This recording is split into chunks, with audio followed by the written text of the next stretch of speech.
It's like I don't watch Love Island, but you watch it every single weekend. Exactly. You know what I mean? But you know, deep down, you want to be where everyone's having a conversation about Love Island, but you don't want to be like, oh, I'm really into Love Island. Yeah. Yeah, which is me sometimes. And I know myself on that one. But when it comes to I also know that I'm some people's justification for whatever it is they want to do. Like when it comes to it's come around the corner now, October. When it comes to October time, all of a sudden now they want to book Ola for debate season. Debate season, not even just debate season. Even when they want to do a show, they want to do something that's a bit like not the conventional comedy show. Yeah, that I was on this weekend. Something we can be proud of. And then it's like, what happened in November? You ain't proud no more? What's going on? Back to Booking Junior. No, I'm Whoa, brother, we ain't calling names. Junior's my dog, though. He doesn't listen to the podcast. Okay. It's funny because I was at the old school, the comedy reunion on Saturday, Wahala, Africa versus Jamaica. Okay. And it was really weird because, no, it wasn't really weird actually. I had the worst experience, not worst experience, but it was kind of that feeling of why I don't do those shows no more. Because you feel like I'm too old for this. Yeah. Like if you did this in 2007, you don't want to have a repeat feeling of walking into the same room all over again in 2021. I feel you on it's that. Like, has a nigga moved or not? But, and that's not the shade to the show. It's a shade to the experience. Because I get there, there's a mad queue. The show's already started. It's down there close to the second half. And there's a queue long enough. I thought the queue was for a restaurant. Because I was like, there's no way this queue could be for the venue. And I'm pulling up and I'm like, oh my God, look at the queue. So obviously I'm performing. So I'm not going to queue up. I walk up to the security guard as cordial as I can be. Hi, I'm performing tonight. And it's a young black boy. You know, the whole security team was black. And there's that thing, you know. You know how black people talk about when you walk into a store, you get that feeling that they're watching you or someone's following you around, the excessive questions you get at customs, being pulled over by police. What we don't realize is we adopt the same instincts and feelings towards ourselves. 100%. So I pull up to security guard. The moment I tell him I'm performing, remember, this is not my first show. This is not the first show of my life. Yeah. I've been performing since I was 24, right? Come on. And so I understand how it is. I've gone to shows in Kent where I'm doing theaters for The Curb, for, you know, these big productions, big companies. You pull up to security and say, hey, I'm performing today. Hey, thank you for coming. Welcome. Just let me get you on the name. And they take you to where you need to be. You see what I'm saying? Yeah. I'm not going to go backstage. I don't know what you think and tell someone I'm performing on something. I want to get into the show quickly. Is that still working in 2021? Whoa. You say that. So they expect the worst from black people. And so his attitude was straight. This is what he said to me. Who are you? Why do that? All of a sudden, I had so many, and I'm a comedian, I had so many responses in my head. Yeah. I wanted to say, I'm Jesus. Like, what do you mean, who are you? Yeah, I know. Like, I'm performing. So there's ask no... me stupid questions. I'm going to give you a stupid answer. Right. So already you're thinking, really? Your security guard, you have a job to do. I understand you're trying to get people into a venue, but I've come up to you as respectful as I can. It's not like you were doing anything. And I said, I'm performing. And his question, he looked me up and down like, who are you? On some, I don't know you. Well, yeah, I guess that means I'm at the wrong venue. So I say, I'm a comedian. And, you know, it's weird.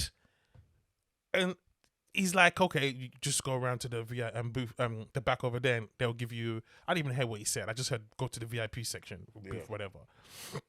So I walk around there and I meet I'm a security guard than the one I just had an interaction with. Yeah. And so my mind is already thinking, I want to go home. Wow. Like, I just want to go home. Sometimes, and the thing is, people don't realize how much it's like the vibe before you perform has such an effect on you. Sometimes it can just throw you all the way off. Oh, yeah. And you're just like, I'm not feeling this. I'm not feeling this. I came with the attitude to do because it was Africa versus Jamaica. But I didn't want to do that whole put Jamaicans down stuff and, you know, talk about your dad's not being there, whatever like that. Yeah. I figured I'm a grown up. I wanted to do a celebration of our cultures by expressing our differences, but how it's the fun side of our natures kind of vibe. Okay. You see what I'm saying? And so that was the vibe. So I was actually pumped up to go to the show. At this point, I'm already like, I need to get out of here. Okay. I tell him I'm performing tonight. He says, yeah, what does that mean? Wait, what? Brother. Yeah. Actually, I'm doing a quick. I said I was told to come here. He said, no. The woman at the kiosk was like, excuse me, come.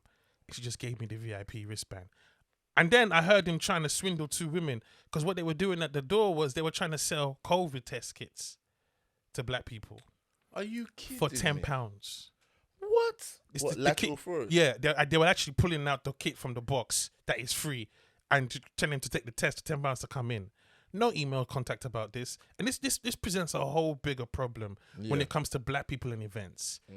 We book these venues who have no respect for whatever we're doing, right? And so the security is lax. The promoters don't care because they've got the numbers, right? And I'm not mad at the promoters, but they've got the numbers. Yeah. But what they don't realize the treatment of your punters, of your customers, is diabolical. Like I saw black people queuing outside, being agitated, making them show their ass. And when we show our ass, it's front page news. But no one talks about the bullshit we have to go through to get to these moments. This is easily avoidable. And so it gets on. I get my VIP wristband. I go around to the front to enter. Okay. Right? They let me in. Thankfully, this girl was like, "Hi, Funmbi." I didn't know who she was, but clearly she knows me as a comedian. Yeah. So that gave me some kind of status that I'm not just some any guy who's just walked off the street. Yeah. I do my search thing. Ola, you know, I'm a grown-ass man. Just know what I'm saying? I'm not trying to make a scene. Yep. I'm getting my stuff searched. The guy goes, "What's that?" I said, "It's chewing gum." He says, "Oh, you can't take that in." I said, "Why? I'm a performer. Why not?" He goes, "No food and drink in the venue." So the woman comes over. She goes, "Let me speak to my manager." I said, "Over chewing gum? We're going to call the manager." Guess who the manager was? The same cute that said, "Who am I?" at the beginning. So now I'm just thinking, wow. I get to him to try and have a conversation. Like, I'm a performer. They're trying to, "It's not going to happen, bro. It's not going to happen. You could be a DJ, dude. It's not going to happen." I thought to myself, "Wow, have you ever thought of working for the CIA?" Because the way you protecting chewing gum from getting into the indigo, they need people like you. Woo! You would have what customs, bro. You said no matter what, chewing gum ain't finna get into this venue. You said you're gonna die, and that's on Crip. He was throwing gang signs in my, and that's on Crip, nigga, on everything. That's on security, nigga. Oh man, whatever he did to get that security pass that they would have been proud of him. You know what I'm saying? He's probably rips it out like a badge. Like, yeah. I'm surprised he didn't have like camouflage paint on his face. You know? That's how serious this guy was over the chewing gum incident. So I just thought to myself, you know what? There's no need for this. I'm getting paid. Get your money and go. So I walk in with that attitude and I'm funky. All the comics were like, "What's wrong with me?" Because I was hot. Yeah. You know when people ask, "What's going on?" You know, you talk about chewing gum at the security. And thank God that I wasn't going on straight away because I was about to just go on and say, "Fuck the security of the venue." Yeah. And just do my whole set about that. Yeah. I didn't know that everyone would have just ran with that because they were already pissed off. Everybody else was pissed off as well. Yes. I didn't know that till the next day. Listen. So I'm in. The comedy is fine. Yeah. And this is why I feel for black people a lot. They were desperate to laugh, man. They were desperate to have a good time. They came out to have a good time. And more time, we are rallied to the point of frustration. Yeah. And you know how we are when we get frustrated. It's show your ass time because it's like everyday liberty. But, and you know what? And I'm going to say, he would never treat white people like that. He would never. The moment they say, "I want to speak to the venue," they will pass out. But we get treated like dogs. So I walk in. The clash happens. They do a clash, Afrobeats versus Bashment, or their, you know, their music. Because I don't want to say it was just Bashment, because I think reggae was in there as well. But they do Afrobeats versus Bashment, if you like. Yeah. And it was flat. Usually, hey, listen, I've done Wahala a few times back in the day. Yeah. When they do Afrobeats, it's too much because everyone gets too hyped. Yeah, this was the complete opposite. But by the way, by the time I'd got in, Kane Brown, one comic, I think it was Kevin J was on. He did his set. Axel did his close the first half. Then Kane goes, "We're going to take a 20-minute break." Everybody said, "Oh, listen, what, you lot don't want a break?" They're like, "No. They just got in." Wow. Who the hell wants a break when you just got in? That's amazing. People were really actually here for comedians. Right. It was packed. It was packed. Man. But the top was where people were finally getting their seats. So the clash didn't have the same effect because people were in a mood. It was flat. There was no vibe in there. Yeah. So, you know, the show goes on. I'm going on, and then White Yardy's closing. Chris. You got to love it. Chris and a guy called, I think his name's Dino Mac, I'm not sure. They did their set and they did a clash. Okay. Yeah, I don't clash. because I'm a comedian. But what's it called? I'm joking. Digs. But so you know, and it was nice seeing everybody. Victor Daniels was there, Kevin J, White Yardie, Shabba came through. Shabba came for the art. This nigga came in a white shirt. I said, all right, I see what you here. And you know, it was just, you know, it was vibes. Kane was there, but I go on, and I'm not pissed off anymore. My friend was there, and she was like, "Get over it." I did my Funmbi strut. I don't want to get over it. I want to be in a mood because I wanted to be in a mood. Why can't I just be in a mood? Sounds like Fumbs. Right. But then I had to calm down because I just realized it's 67p chewing gum, but it was the principle. So I go on stage, and because I'm hot, bro, I came up with a really good line.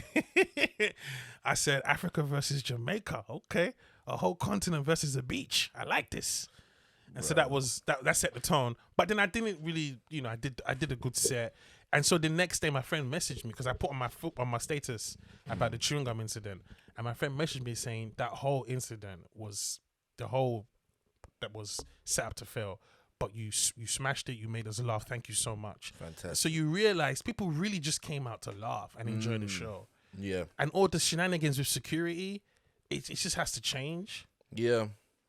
It's nice. It's nice though that like ultimately the people are in a good place. I don't know. But why do we always have to go through the cotton fields to get a smile? Why? Bro, why do we always have to go through Massa's whip and everyone prides us on the fact that we smile after it? Why? Why can't we just get treated with fucking respect? And it's a testament to how we are in this world. Do you know George Floyd died and all of a sudden we had job interviews? Why? Why does we always have to go through hell just to get a piece of crumbs? Why? They paid £20 to get into that place. I know people went shopping the night before because I did. Yeah, probably the reason why is because we don't. You see, anyway, let me not get too deep into it, but I just feel like there's a part of us that's still asking for it. You know what I'm saying? We're still asking to be treated nicely by a system that was never designed to treat us. If we act out on it, the system is designed to put us straight in place. Of course, to the point where that led me to my Tupac quote for the day, where he said, "On white man's world, he said, proud to be black, but why we act like we don't love ourselves." He said, "Don't look around you, sucker. Check yourself. Know what it means to be black, whether a man or girl. We're still struggling in this white man's world."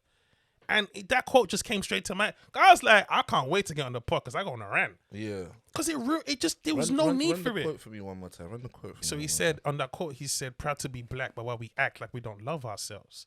Don't look around you, sucker. Check yourself. Know what it means to be black, whether a man or girl. We're still struggling in this white man's world." And I don't even want to make it that deep, but it was that deep. That treatment that we see in ourselves. Already, that anticipation, that we're going to try and sneak drinks in. We're going to try and sneak weed in. We're going to try and sneak hookers in. It's just that anger that we're always, I'm just exaggerating, innit? It's like, it's that go left with these lists, bro. Feeling that we're always up to no good. Bro, okay, so let's explore that for a second, right? The guy who's come to you and he's been basically a prick to you, is he not a victim of the same situation? Yeah. But he's in a position to be better. He's in a position to treat me as a human being, whether he likes it or not. 100%. So he chose to treat me as a black person. Yeah. Okay. We'll take that as at face value. Here's what I'm saying though. For him to be that person, something's happened to him. I don't know whether that's a case of he's been on a previous job and he's been frustrated with how some black people behaved. He's decided to punish all black people for it, or whether there's a supervisor that's pulled them aside and said, "You know what kind of event we've got on today? Everyone's got to be super tight today. We're not accepting anything. Blah blah blah." Sorry to interrupt you here, guys. All right. So what had happened was, and this happens in so many podcasts, but I never thought it was going to be with us. All right, I made a mistake. Technical difficulty.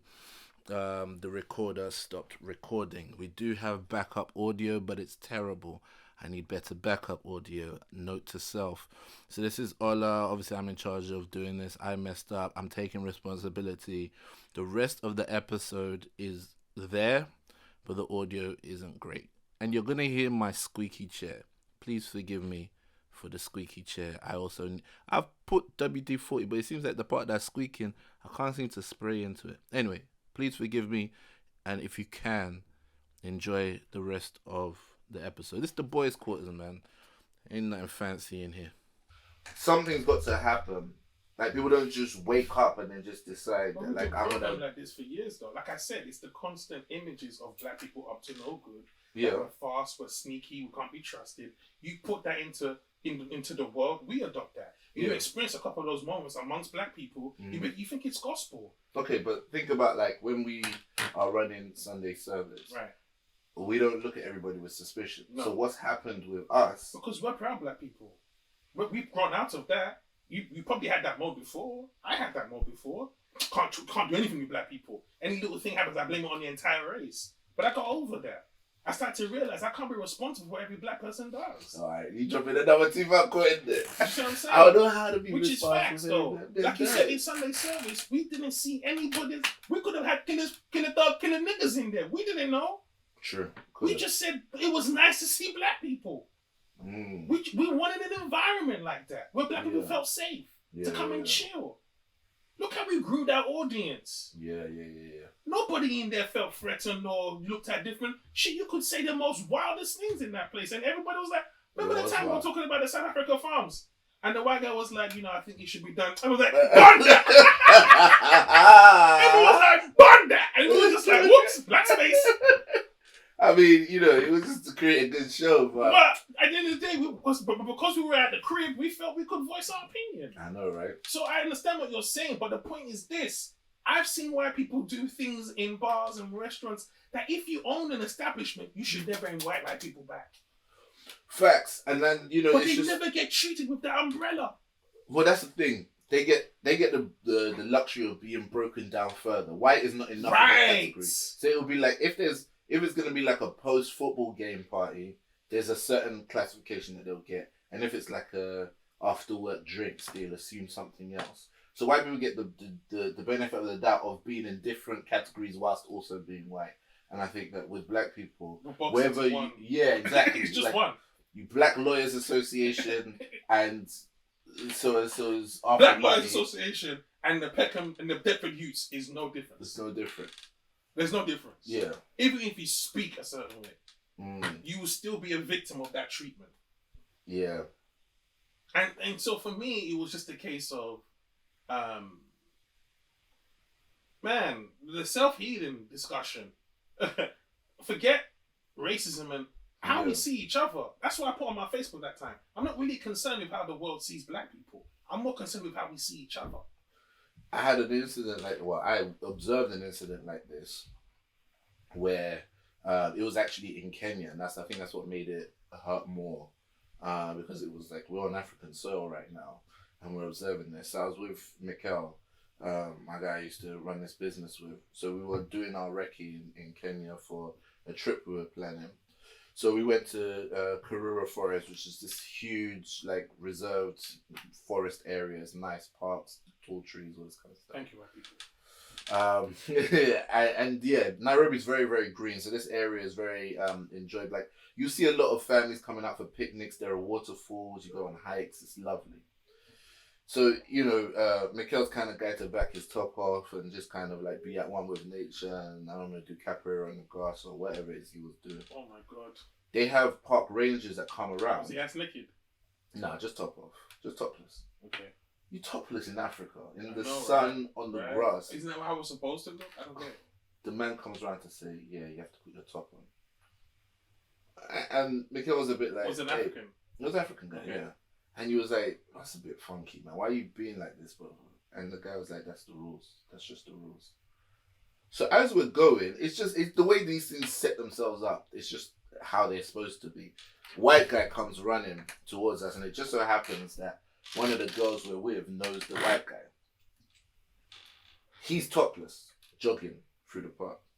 And we just asked him, out of interest, bro, has anyone stopped you today? No.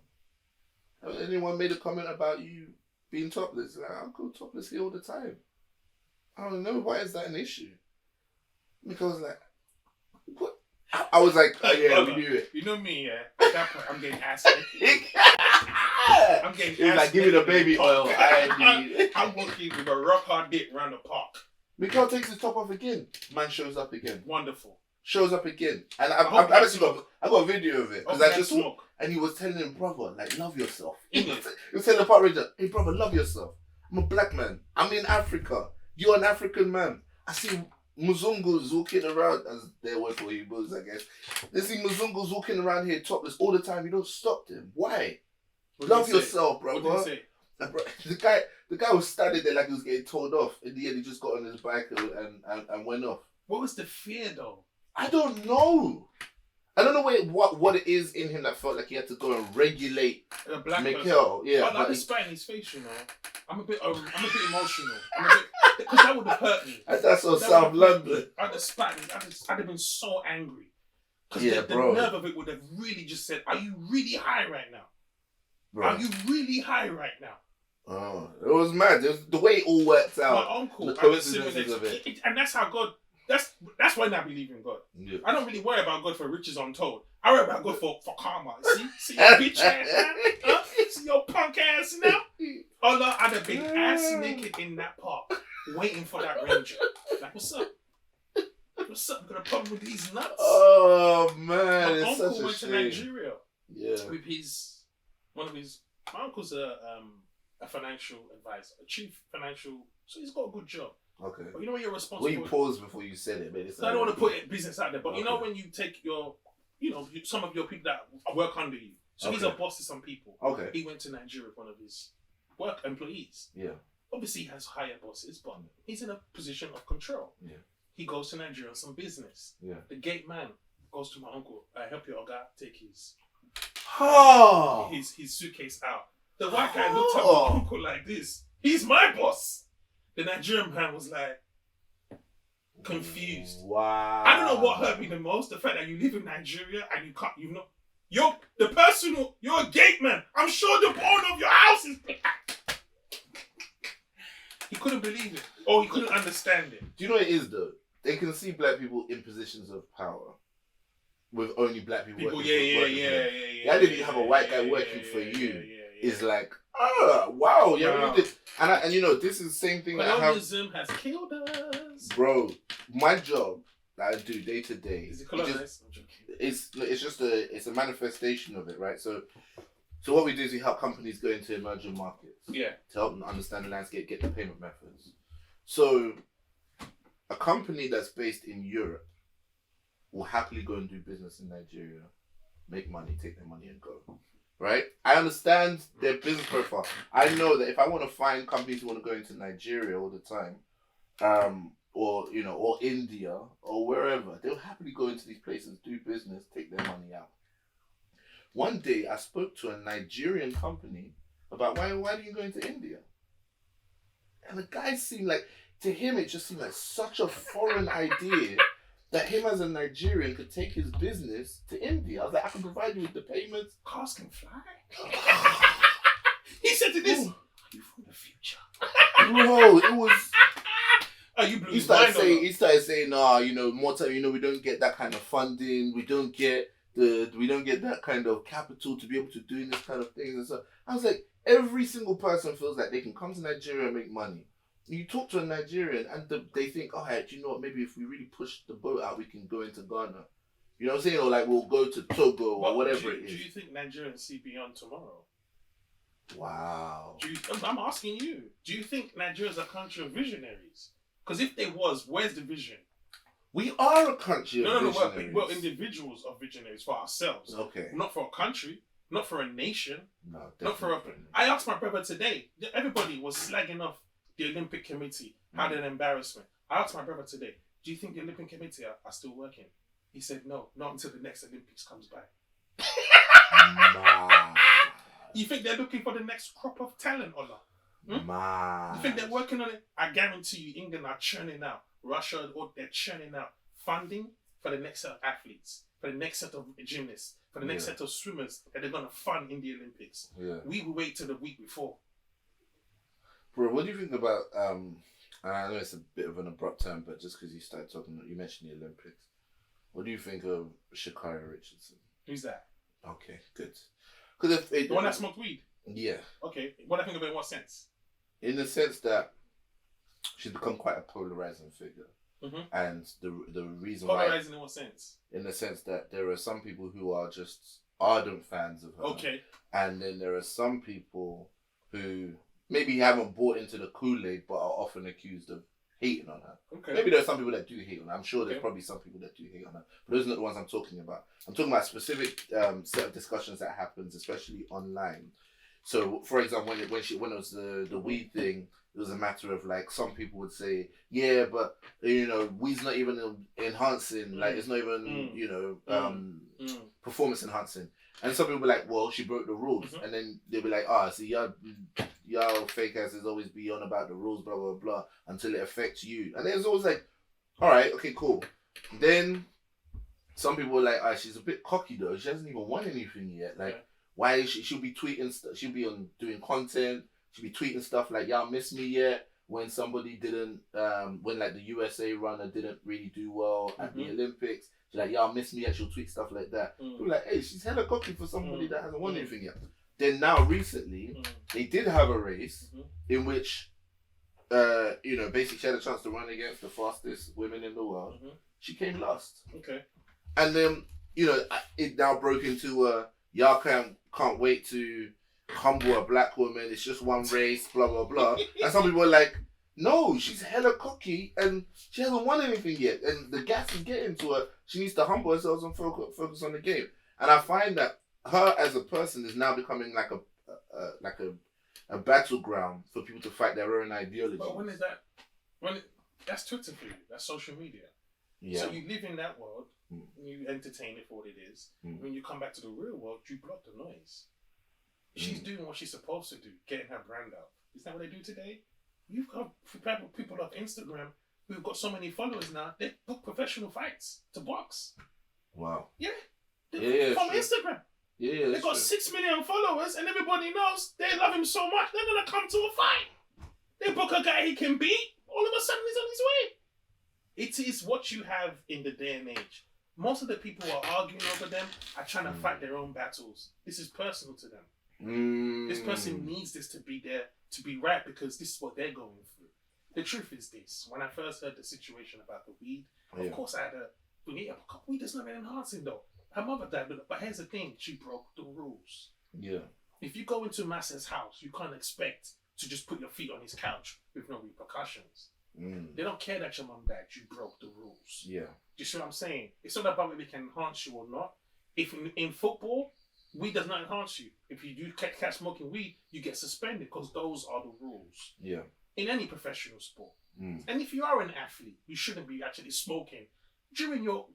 Some athletes are advocating for it because of the stress that comes with playing basketball. But the problem with weed is, one, it's an addictive substance. Two, it brings paranoia. You can't lose it as a dependent because it becomes your safe space. And if you're playing basketball and you're dealing with stress and your next thing is to go and get high, it will have different effects. Because you're not going to be it's just going to be it's too relaxing. Yeah. You need intensity for some of these things. So I'm not saying after your career where you've made all your money and you want to chill, hey, do you, boo-boo? It's legal in so many places. But just because it doesn't mean it's good for you at that particular time. I don't know. Michael Jordan said in the last dance, people were having beers at halftime. He's like, what?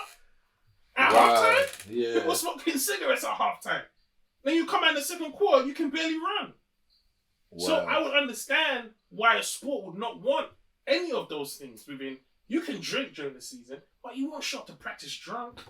That's not going to help. Yeah. And it's not going to help having a hangover, because if you have to come to practice at 6 a.m, you're not going to be at your best. Yeah. So the sport aspect of it, as it turns to recreational drugs, is not necessarily because they hate the drugs. Yeah. It's because it's not good for you as a sport member. Okay. The other stuff about the black women's voice and stuff like that, that is all just jara. You know what jara means in it? Yeah. Extra. Yeah. The same with when Sancho and Cole miss penalties, we need to protect these black boys. It's all just, I call them hard-on words. So it's good to hear it. Yeah. It's nice to hear these things. Yeah. The practicality of it is non-existent. Who's protecting any of them now? I saw Sancho and Rashford on the private jet going to Ibiza. I wanted to be their security, so I can get some of the ass to fall out. Yeah, he said. Yeah, it's interesting because the funny thing is, You're talking about protecting black women, but like, you know, pretty much everyone in the race was black. So at this point, it's not even really about black women. In what sense? It's like when Serena lost. Because people were like, that talking about her losing, not tearing her down. Remember when Serena lost to Asaka and she threw a strop? Yeah. And he went left. And she came to press. I'm standing up for women's rights. How? Oh, bro. You're playing tennis. Hey, don't get me wrong. You use your platform for good things, but you're not standing up for women's rights. You were losing. You threw a tantrum. It got out of hand. We've all been there. I don't get angry at work or on stage and lose my shit and then go backstage. You're not fighting for black people, bro. Come on, dog. What did that have to do with the front woman in the front row? Okay, but what about... So it's such a quick thing to lean onto. The moment you get to a spot above her, you lean onto something that changes the whole conversation. What if someone said that to you about the security guard at Indigo? That what? That, you basically got into a situation that frustrated you and then made it about being black. But it was though. It wasn't about, it's not that I created that. It was. It's not my first experience as that. I didn't set up the situation. Serena was in a tennis match and she was losing. And because she was losing, she lost her cool. And she blew up everything. And they had to crisis management. So she had to shift create all these things. But the actual fact is you're having a tantrum. I didn't go into having a tantrum. And my treatment as a person was because of my experience as a black person. It's not just from him I've got that from. Yeah. I've got that from restaurants. I had a customer who said, how did you get this passport? I was like, do I say I stole it just to humor him, but then I don't get into my country? How do you... Wait, where? How did you get this passport? Where did they ask you this? Can't even remember one of the countries I went to. I guess for them it was surprised to see my name and the British passport. Like I said, they couldn't process it. My goodness. So I've had the dumbest questions, and that treatment is a reminder of how no one treated Serena bad because she was playing good tennis. It's because of the way she reacted to that opponent. And again, like you said, you're saying you're standing up for women's rights, but here you are stealing the whole spotlight from a woman's first Grand Slam.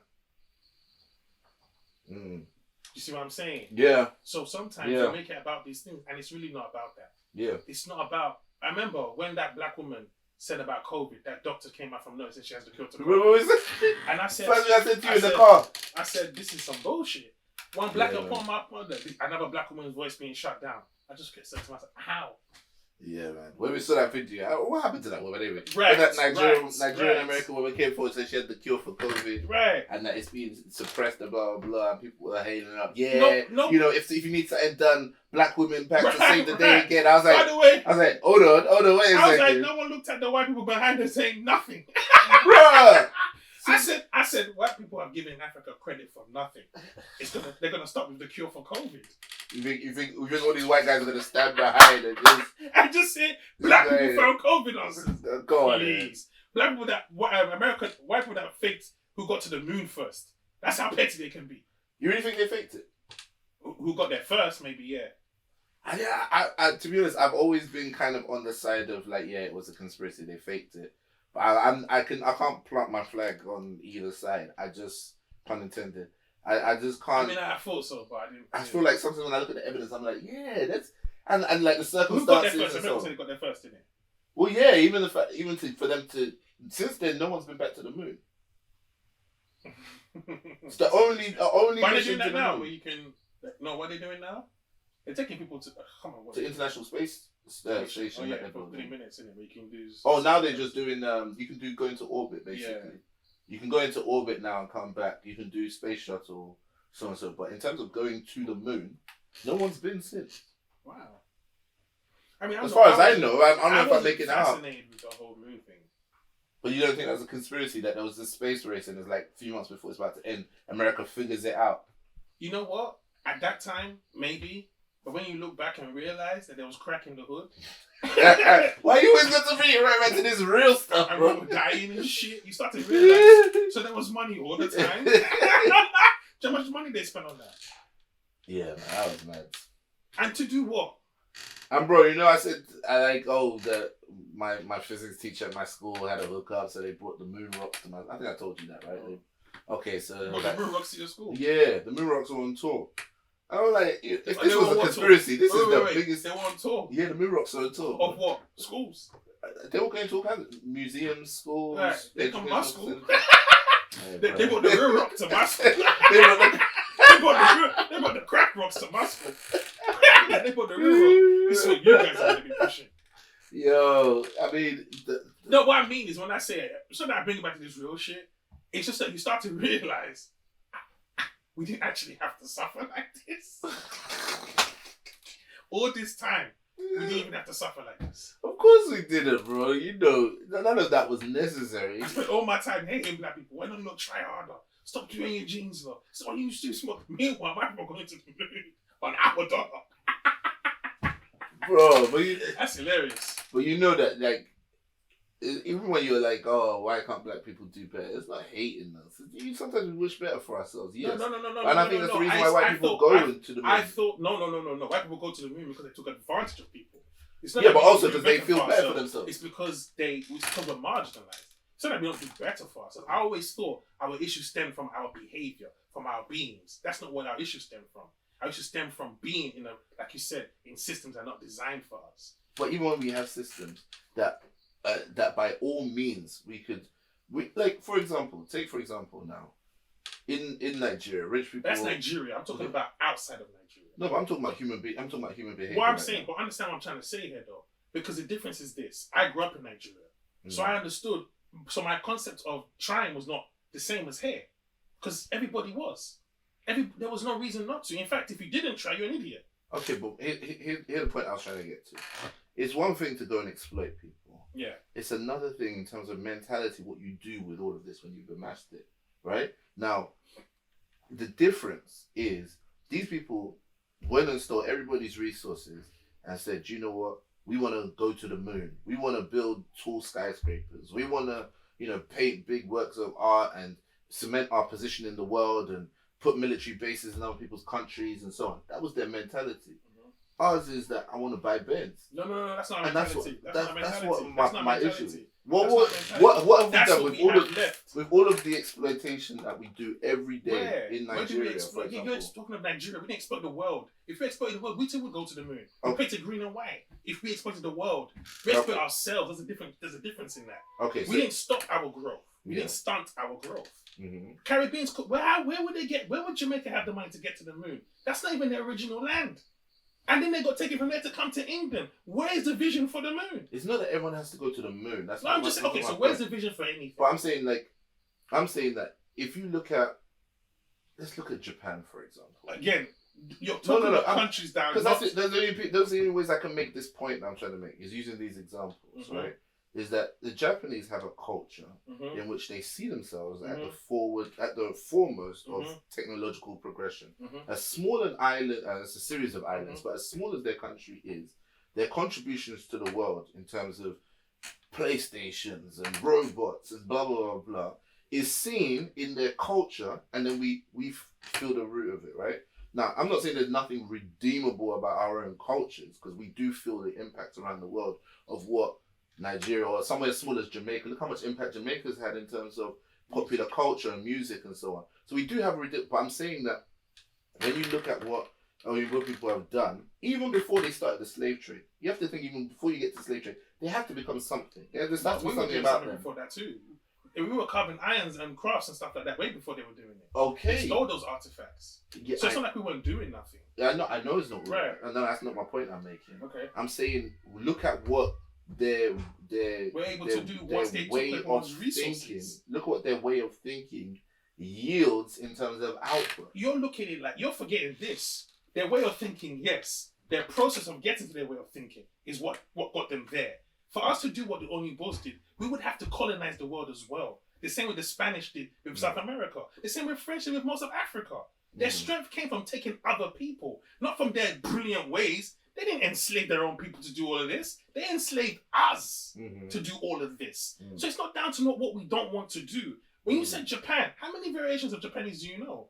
There's only one Japanese language. We have 2,000 in our backyard. So the idea of us doing all these great things was stunted the moment we were locked together as black people. There was no plan for us to do nothing great. They didn't even want us to fight on the front in the war. We had to beg to fight in the mentality of black people has always been told, you can't do anything. And not just that you can't do it, we will do everything we can to cock block it. Afrobeats is popping now. Who do you think is going to make the most money from it? Africans, Sony, all those labels. Mm-hmm. Before you know it, Elton John and Ed Sheeran are going to be doing Afrobeats. That's what they do. They understand, they cock block, and they make sure it comes theirs. So anything we try and do, it is embarrassing that within our own continents, our own countries, we don't see the value in our own people. We don't. Nigeria has 200 million people. We don't have a football league worth watching. 200 million people. We don't have businesses worth investing in. We don't have a health system, electricity, and all of that. And that's just down to greed of the greed of man. We took that white greed and we multiplied it by 100. Everybody's greedy. Everything in this world is greed. But what they understood was this. We can be as greedy as we can, as long as you can tell. I'm in your house doing a podcast, bro. Who am I going to argue with? I'm not going to tell Boris Johnson. I'm tired of this podcast life, bro. Man went out to the O2 on the weekend and a nice meal. What's all this life about? That's what they blindside us with. That's what they pacify us with. The luxuries of life. Meaning you can go to the cinema now. We can go to the most expensive restaurant in this country. We'll be broke tomorrow, but we can work that back in the weekend. So what if we've got the whole blueprint, right, for how you build a society that keeps you rich, but at least gives the people a certain standard that they can enjoy and aspire to. Why can't we replicate that? Do you think, when you said you went to Kenya and you went to Nairobi, all the best parts in Africa, Kenya and South Africa, who runs them? Oh, Kenya and South Africa definitely good people. Yeah. All of them. All of them done. This is not a case of we can just take back our identity. Their hands are still knee deep in the best part of us. Remember, they always say we want their best and their brightest. They take our doctors, they take our lawyers, and we think it's a great thing. We keep giving them the best, and so there's no need for them to even be, aggressively open with it. We are flocking to it now. So when you ask me why can't we replicate that, because division is not in the continent; it's always out of it. But what I'm saying is, I don't feel like division is even deeply embedded enough in our culture, because as Yoruba men right now, we have certain aspects of our culture that have been practiced for thousands of years, pre-slavery and so on. Ideas that have been passed on, which mean you don't even think about anymore. Greeting your elders. That's already something that we know. I don't have to convince you of it. I don't have to say, this is what we originally did, blah, blah, blah. We just know. If mommy walks in right now, your mum or my mum, somebody else's mum, mommy, you greet mommy. Cool. So, built into the culture, when did we become people, or at what point did we become people who say it's better to have a good job than to be an entrepreneur?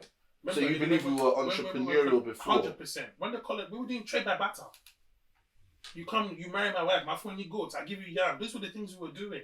We were using chewing sticks to brush teeth, even then. Now you see a tube, it's called a herbal toothbrush. It goes for £50. But this is my problem. I think that's an example of my point. No, and that's a problem of what changed. We don't see those. We weren't capitalism. We weren't like that. Yes. It was what you could you share with people, or very tribal. Yes. When I say tribal, I mean amongst yourselves. Yeah. But if you think about it, Nigeria's created. Yeah. Igbos and Yorubas are put together. And what do they do? What do the people who colonizers do? They carefully play you against each other. Yes. The North is not educated. They give them military treatment. Yeah. The Yorubas and us, we're given education. And we're told, by being educated, we're better than them. Which causes conflict already. Yep. Right? Yep. The English leave, what do? They put their houses in power. They put the military in power. The same thing they did in Uganda. They left, they put Idi Amin in power. They've never put military in power in their own nations. Why would you do it in another nation? Like control. Right? So when you ask me, when did we become those people? The moment we changed our identities and thought this is the way to live. Nigeria's capitalism. You profit. What? Nigeria's the haven. Minimum spend maximum profits. And they keep that money between themselves. To change the ideology is war. You have to kill for that stuff, because they're never going to let that up. You think the world wants Africa to have its own nuclear weapon research program? You think America will wake up this morning? Good news today, Nigeria just announced its 40th nuke. They will cry if we get weapons like that. If we get to that level of sufficiency. Hell no. The entire system, where there's capitalism, where there's a winner, someone has to lose. Yeah, sure. And so the entire basis of this thing, somebody has to lose. And Africa was chosen. Africa was chosen. Cameroon, Nigeria, Ghana, Sierra Leone, Togo, all these countries. Issues after issue after issue. In your opinion, what did India and China do different then? Because they had the same use case, but colonized, large populations of people to exploit, cheap labor, resources, all of these different things that make Africa such an attractive China played the long game. China wasn't mesmerized by the riches of the world. They didn't mind making everything made in China for 10p. They didn't mind that bag, and that built them back up. Everything was made in China. So when I'm talking about the mindset that is required to build yourself, in a way that will help you thrive in today's society, and I'm saying that our mentalities or what's coded into our culture right now is not helping us. Well, how did they manage to code into their culture? They're Chinese. The idea of, just as long as you're the producer, you're going to be strong. What's the national language for Chinese? So you just think it's language? What's the language for Chinese? Mandarin. They got Mandarin, they got Cantonese. Right. Yeah. But they're Chinese people, aren't they? Yes. Right? We're Nigerians. What's Nigerians? What is that? Okay, but like for example, the Indian subcontinent is split into, there's Hindi spoken, Punjabi. They got Pakistan was part of India, Bangladesh was part of India. They're not part of India anymore, are they? They all got split up. Right, so we should get split up. That's the answer. We should. Even India now, if you look at India, the way I was looking at India over Google Maps, and it's actually amazing how huge that country is. And obviously the population is. But it's still fucked though. Of course, there's plenty, but there's plenty of things wrong with it.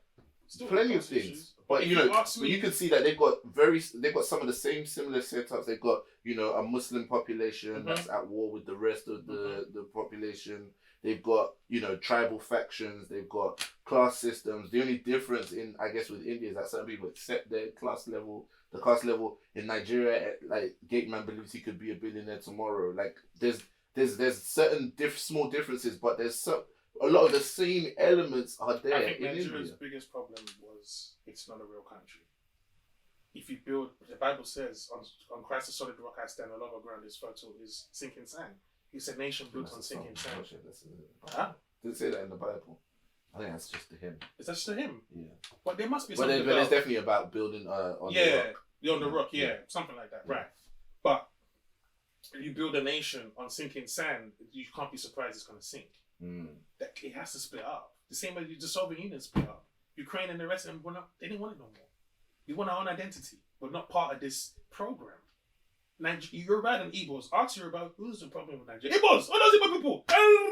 Ask Hausas. Those Yoruba people! Ask Igbos. Those other people! They're never going to work together. The British people left in 60.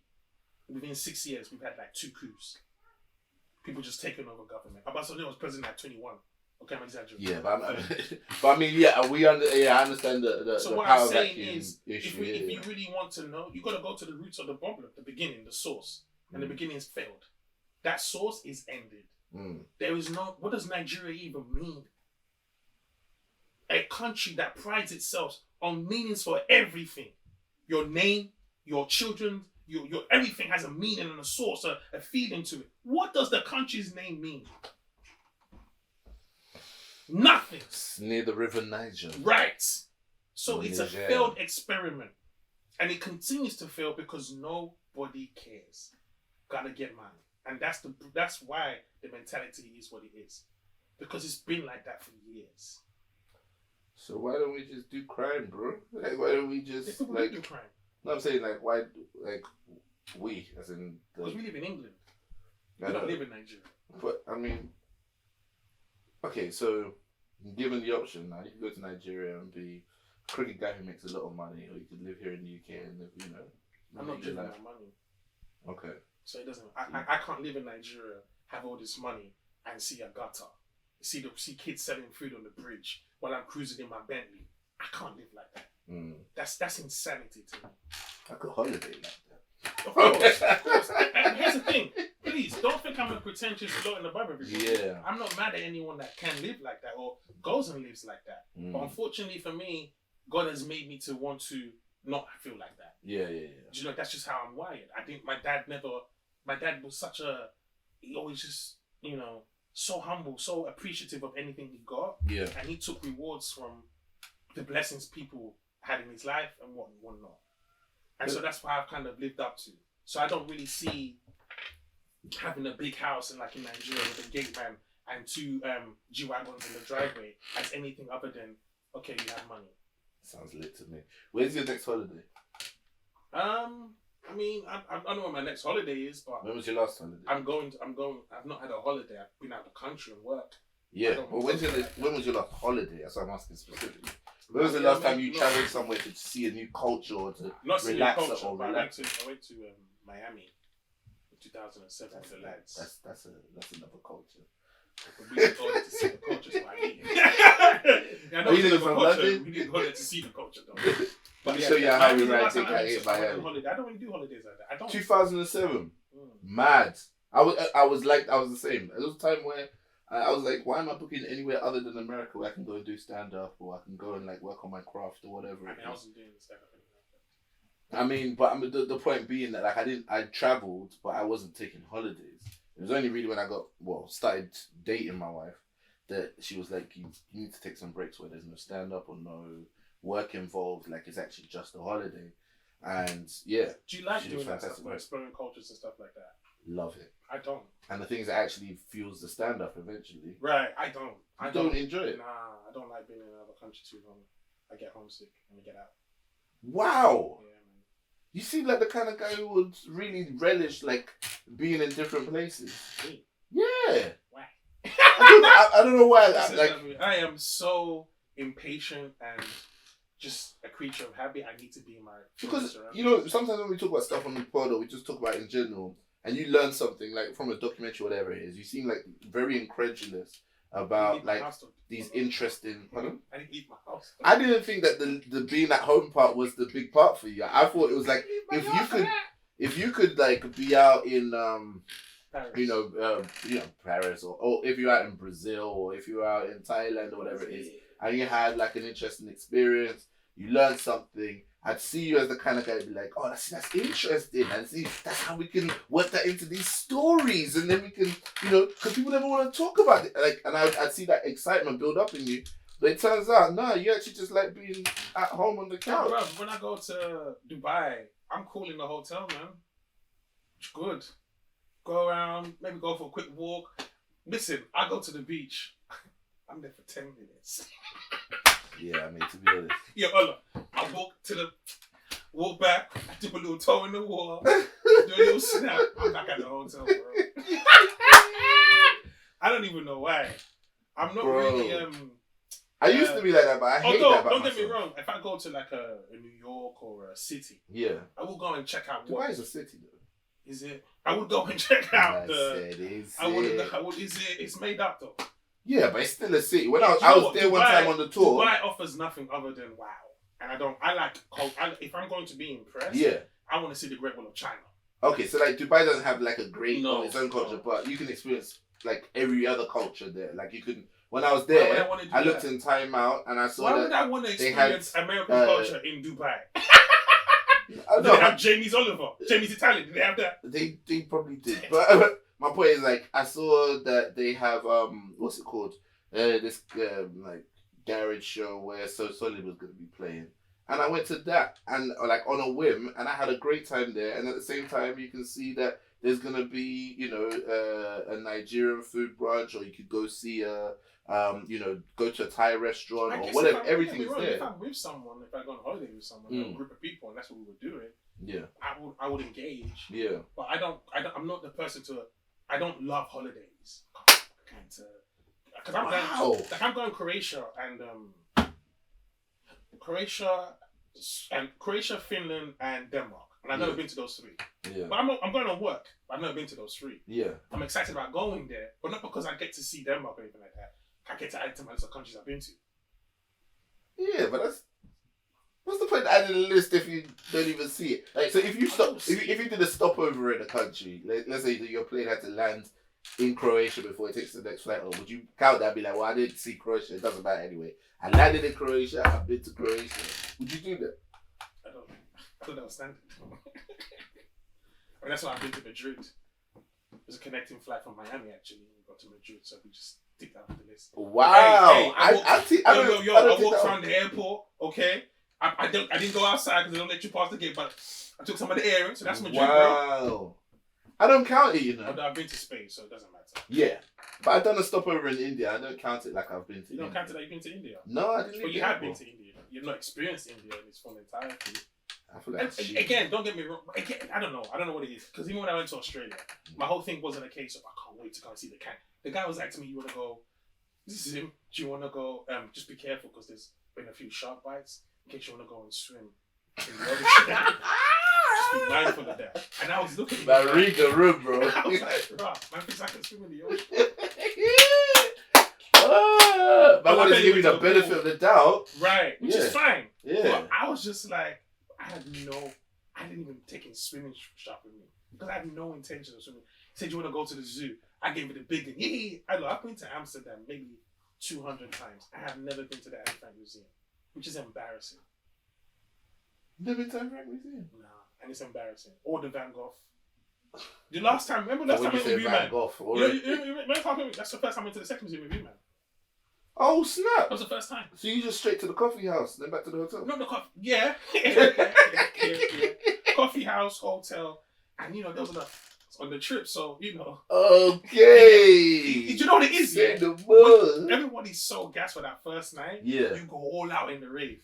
And I'm hosting a comedy show the next day. Okay. I go to sleep. Kelly calls me, can you go and get Slim at the airport? So I gotta go to the airport. So I'm up early, everyone's still sleeping. Yeah. By the time you finish, I actually want to go back and sleep because it's the last night. Yeah. There is really no time for the Van Gogh Museum. However, plenty of girls are like, just came back from the Anne Frank, came back from the Van Gogh, and you're like, wow, where did you squeeze that in? Hey, but these girls that are going to Anne Frank Museum in the daytime and then winding up their back at nighttime. What's wrong? Like, come on, man, have some. What? When you be a bit somber after you come out the Anne Frank Museum, it's more depressing. I would say to you, do you think if Anne Frank got the chance to no to attend the bashment rave in that period, she wouldn't have fantasized about that? No. So I'll tune in the great words of many people. What would Anne do? No. What if Anne Frank was on the dead list? Bro, she would live her best life. Oh, if Anne Frank told you no one knows tomorrow, you'd believe that shit.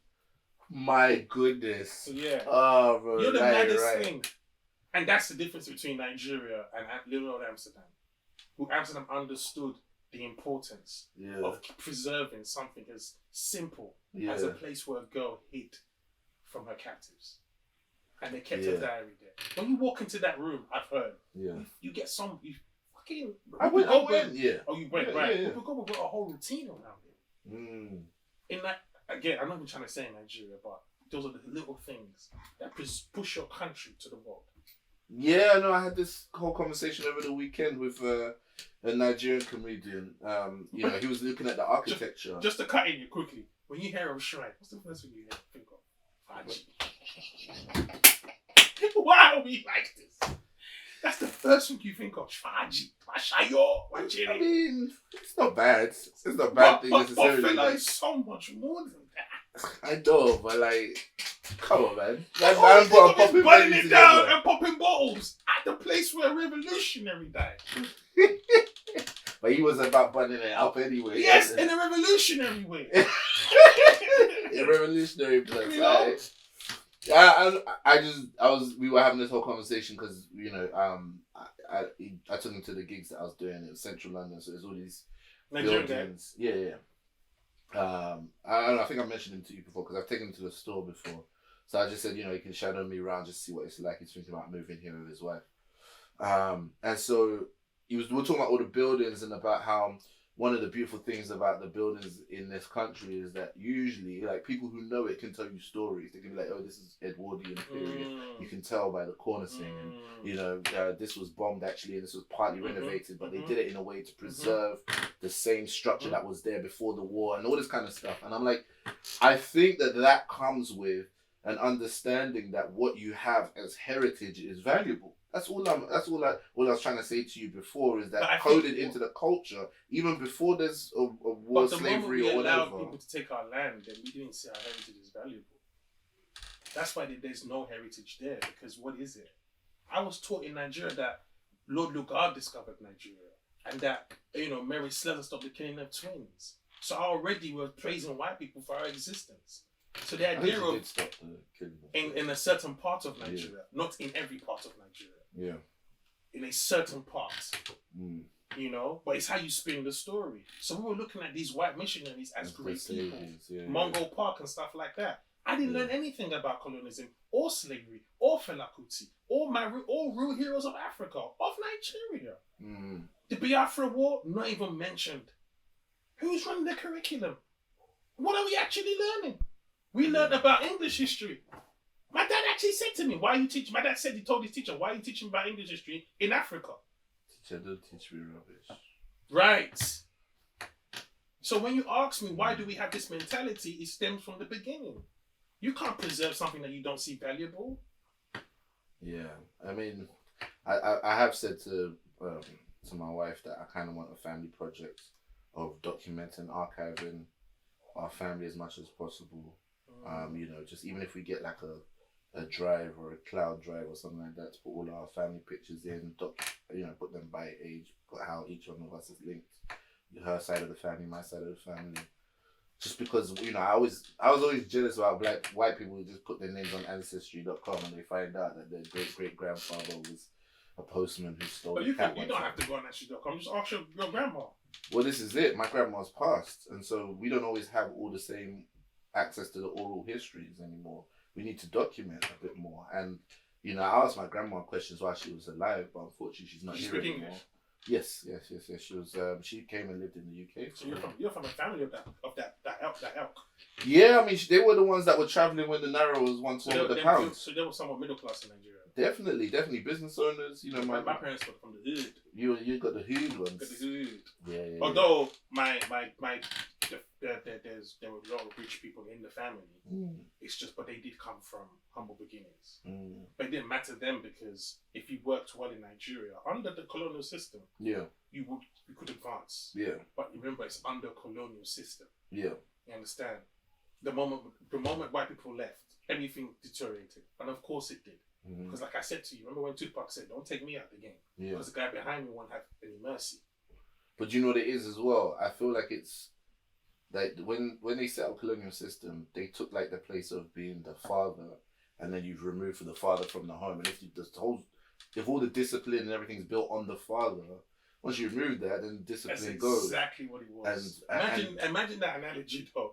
When you look at it as the father is Lord Lugard. The moment, and you have to look at it, it's very, very, very, very strategic.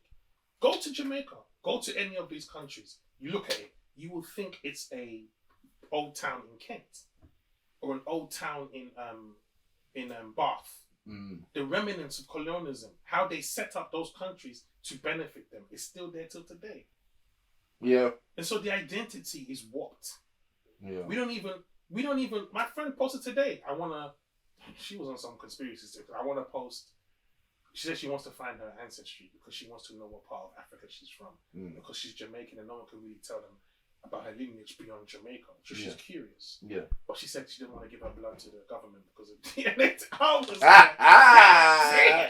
But how mad is that? But the question eventually to find out who you are. But the question was, she didn't know who she was beyond Jamaica.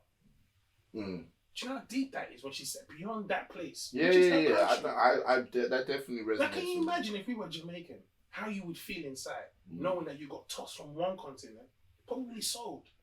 Your ancestors were probably raped, tortured, and with sugarcane, people, because that's what Jamaica was for. Yeah. And then you get, that falls apart or whatever. You finally get some kind of life going. I mean, they were seeing the country as some other country and whatnot. Yeah. Next thing you know, we need you in England, and then all of a sudden you're on boats coming over here, and happy about it. So when you talk to Caribbeans, and back then they were the first ones here, so they had the home court. But what we didn't realize at the time that we were trying to shed, that culture, that heritage was going to be what saved us. That's what saved us from the majority of their prison systems and working in as bus drivers and so on and so forth. Because we had a heritage where, no, in this house you go to school.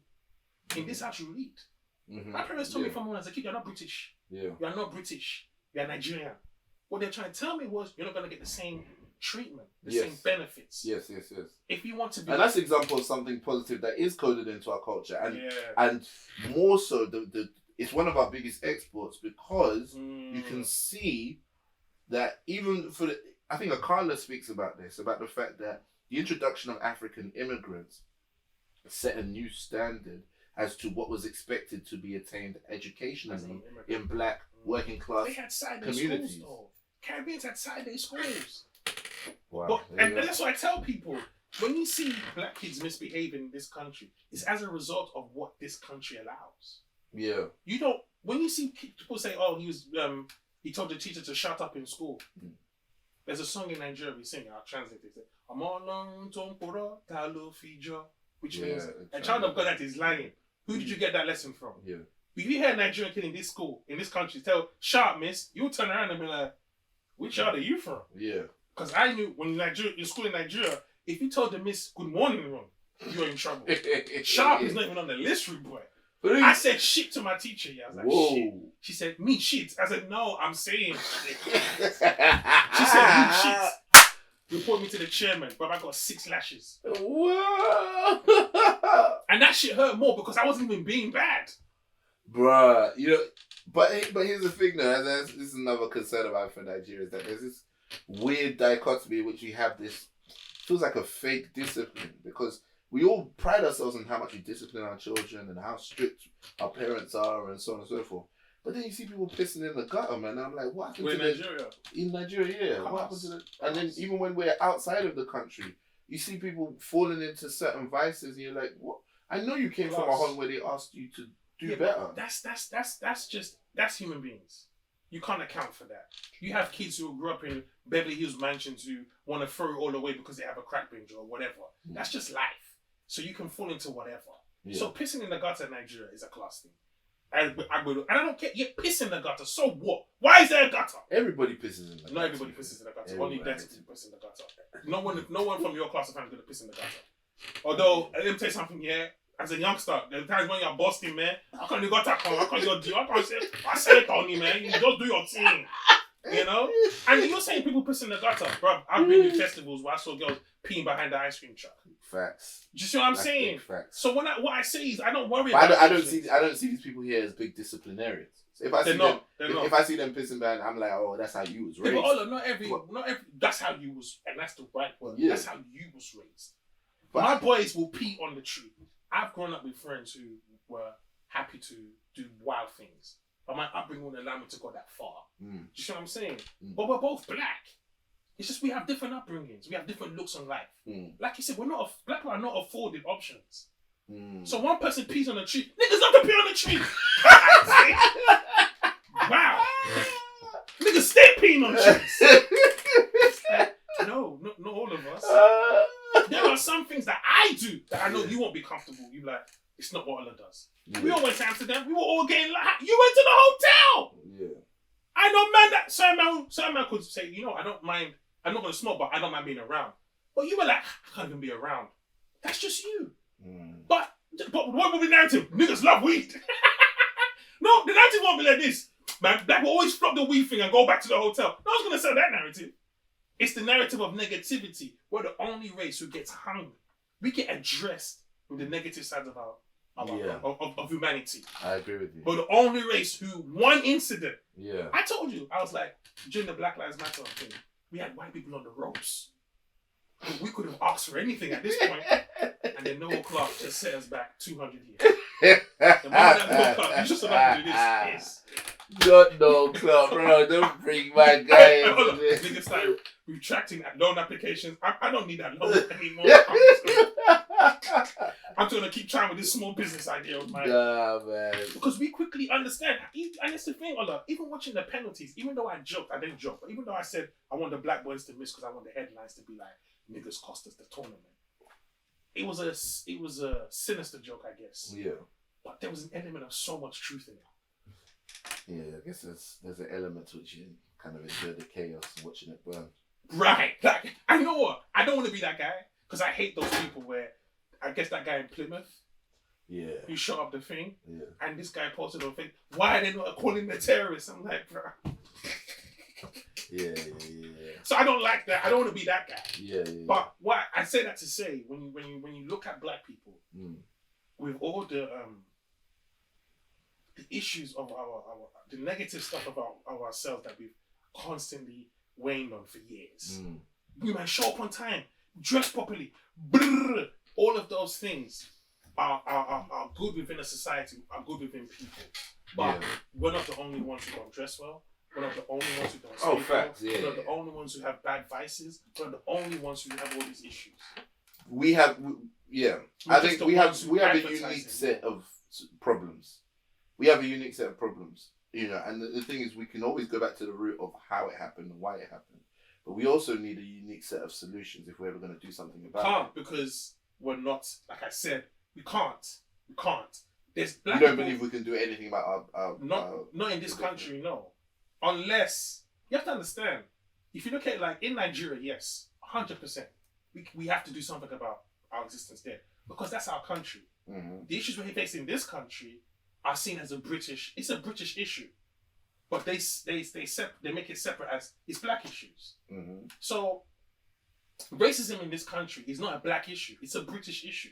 Okay. It should be seen as a problem for the nation. Yeah. Knife crime should not be seen as an issue for black people. It's an issue for Britain. These are your kids. Mm-hmm. But you're quickly to separate them as black kids. Okay, but so then that now leaves us feeling of some kind of responsibility to help these people. Right? Okay. But how can you? You ain't got the resources. Well, I don't think even in terms of solutions, I don't even think that necessarily means I have to go and help these people. Mm-hmm. I think that it means that it's incumbent upon me if I'm going to raise my son in this country to prepare him for what's out there, right? So I have a unique set of problems which maybe a white friend of mine may not have to think about with his son, but I also have to come up with a unique set of solutions to say, well, son, this is for my son. But for your sake, well, that's right, though. I know. You said for black people, though. No, but that's my point, though. Right. I'm saying as black people, I can always point to how this situation came together, the systematic forces and so on.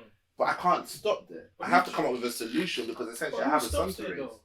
Who stops there? I'm saying a lot of us stop there. Who? A lot of people in our community stop there. No, in my community. And even when we're having the conversations, a lot of what we discuss stops there at like, we can't do anything. Oh no, we can't do anything in terms of make it one thing that works. But we do things way more than people give us credit for. Every day people are raising black families and black kids. I see them on numbers. Doing way more things than our parents did for us. Adding more value to what our parents couldn't add. So we're doing those things. No, but and those are the people that I'm hailing up and saying that those are the people that I think we need to follow more of.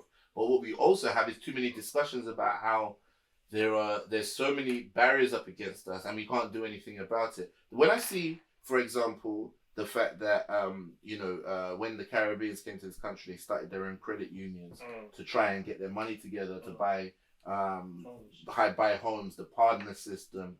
They had all kinds of ways to put solutions together to the fact that they had problems. They didn't just say, look at how they've done us. We're in such a bad position. They also said, all right, this is what we're going to do.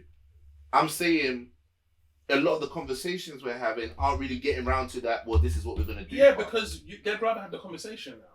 That's the bag now. The conversation is the bag. Yeah. And that's how the system loves. Woo, the conversation is the bag. That is the bag, though. It's true, because that's how you get all the information deals. So right, and white people love that because all you do is talk about it. You don't do no solutions towards it. You just talk about it. So when the moment Saka and them got racially abused, it wasn't about them being racially abused. I just have to have the best opinion and the most retweets, and I'm an activist. Did I not say that on my Facebook? Yeah. I said Angela Davis had to go to prison and lose her job and go on the run again in a fight against racism. Today's activism, you delete your Twitter account. Mad. That's what any other condom not do on the TV shows. All they do is talk about racism. Do you see my routine? There's a race debate every 5 minutes. That's just what the bag is now. We get John Barnes to articulate race. Yeah. That's how serious they take it. What are some of the solutions you're putting in place to try and deal with the conditions? Well, what I came to the conclusion was, in terms of what I could do, was one, we block the noise. Racism is a distraction. God gave us all a unique gift. Right? And he puts us in unity, he put us in different parts of the world. Okay? Do what you're supposed to do. Do what God called you to do. If that's being the bus driver, be the best bus driver you can be. Because being a bus driver means you can have a family, you can raise that family. You can instill values into that kid, he can become a better person. Right? Yeah. I'm a comedian. My job is to be the best person I can be at my craft. If I'm that person, I can help other people. If I write a movie, if I write a sitcom, if I do a tour, I can bring on a black comic and say, come and open for me. I was at the Indigo too the other night. I didn't want to be there because I was pissed off. And I thought I have outgrown that show. Right? But it was nice to be back in front of black people. And I still gave them the best I could. But Michael was there, he's a doctor comedian. I can't even say that. Academic. Yeah. He's 29 years old. He told me he came to Amsterdam. I didn't even know. So that's the first time he saw me perform. Oh, wow. And what do you think he was asking me the whole time? Information. He just wanted to learn. So I gave him gems. Okay. And because I've been there, he listened. Okay. So if I can give him something that can prevent him from making some of the mistakes I made in this game, I've done something.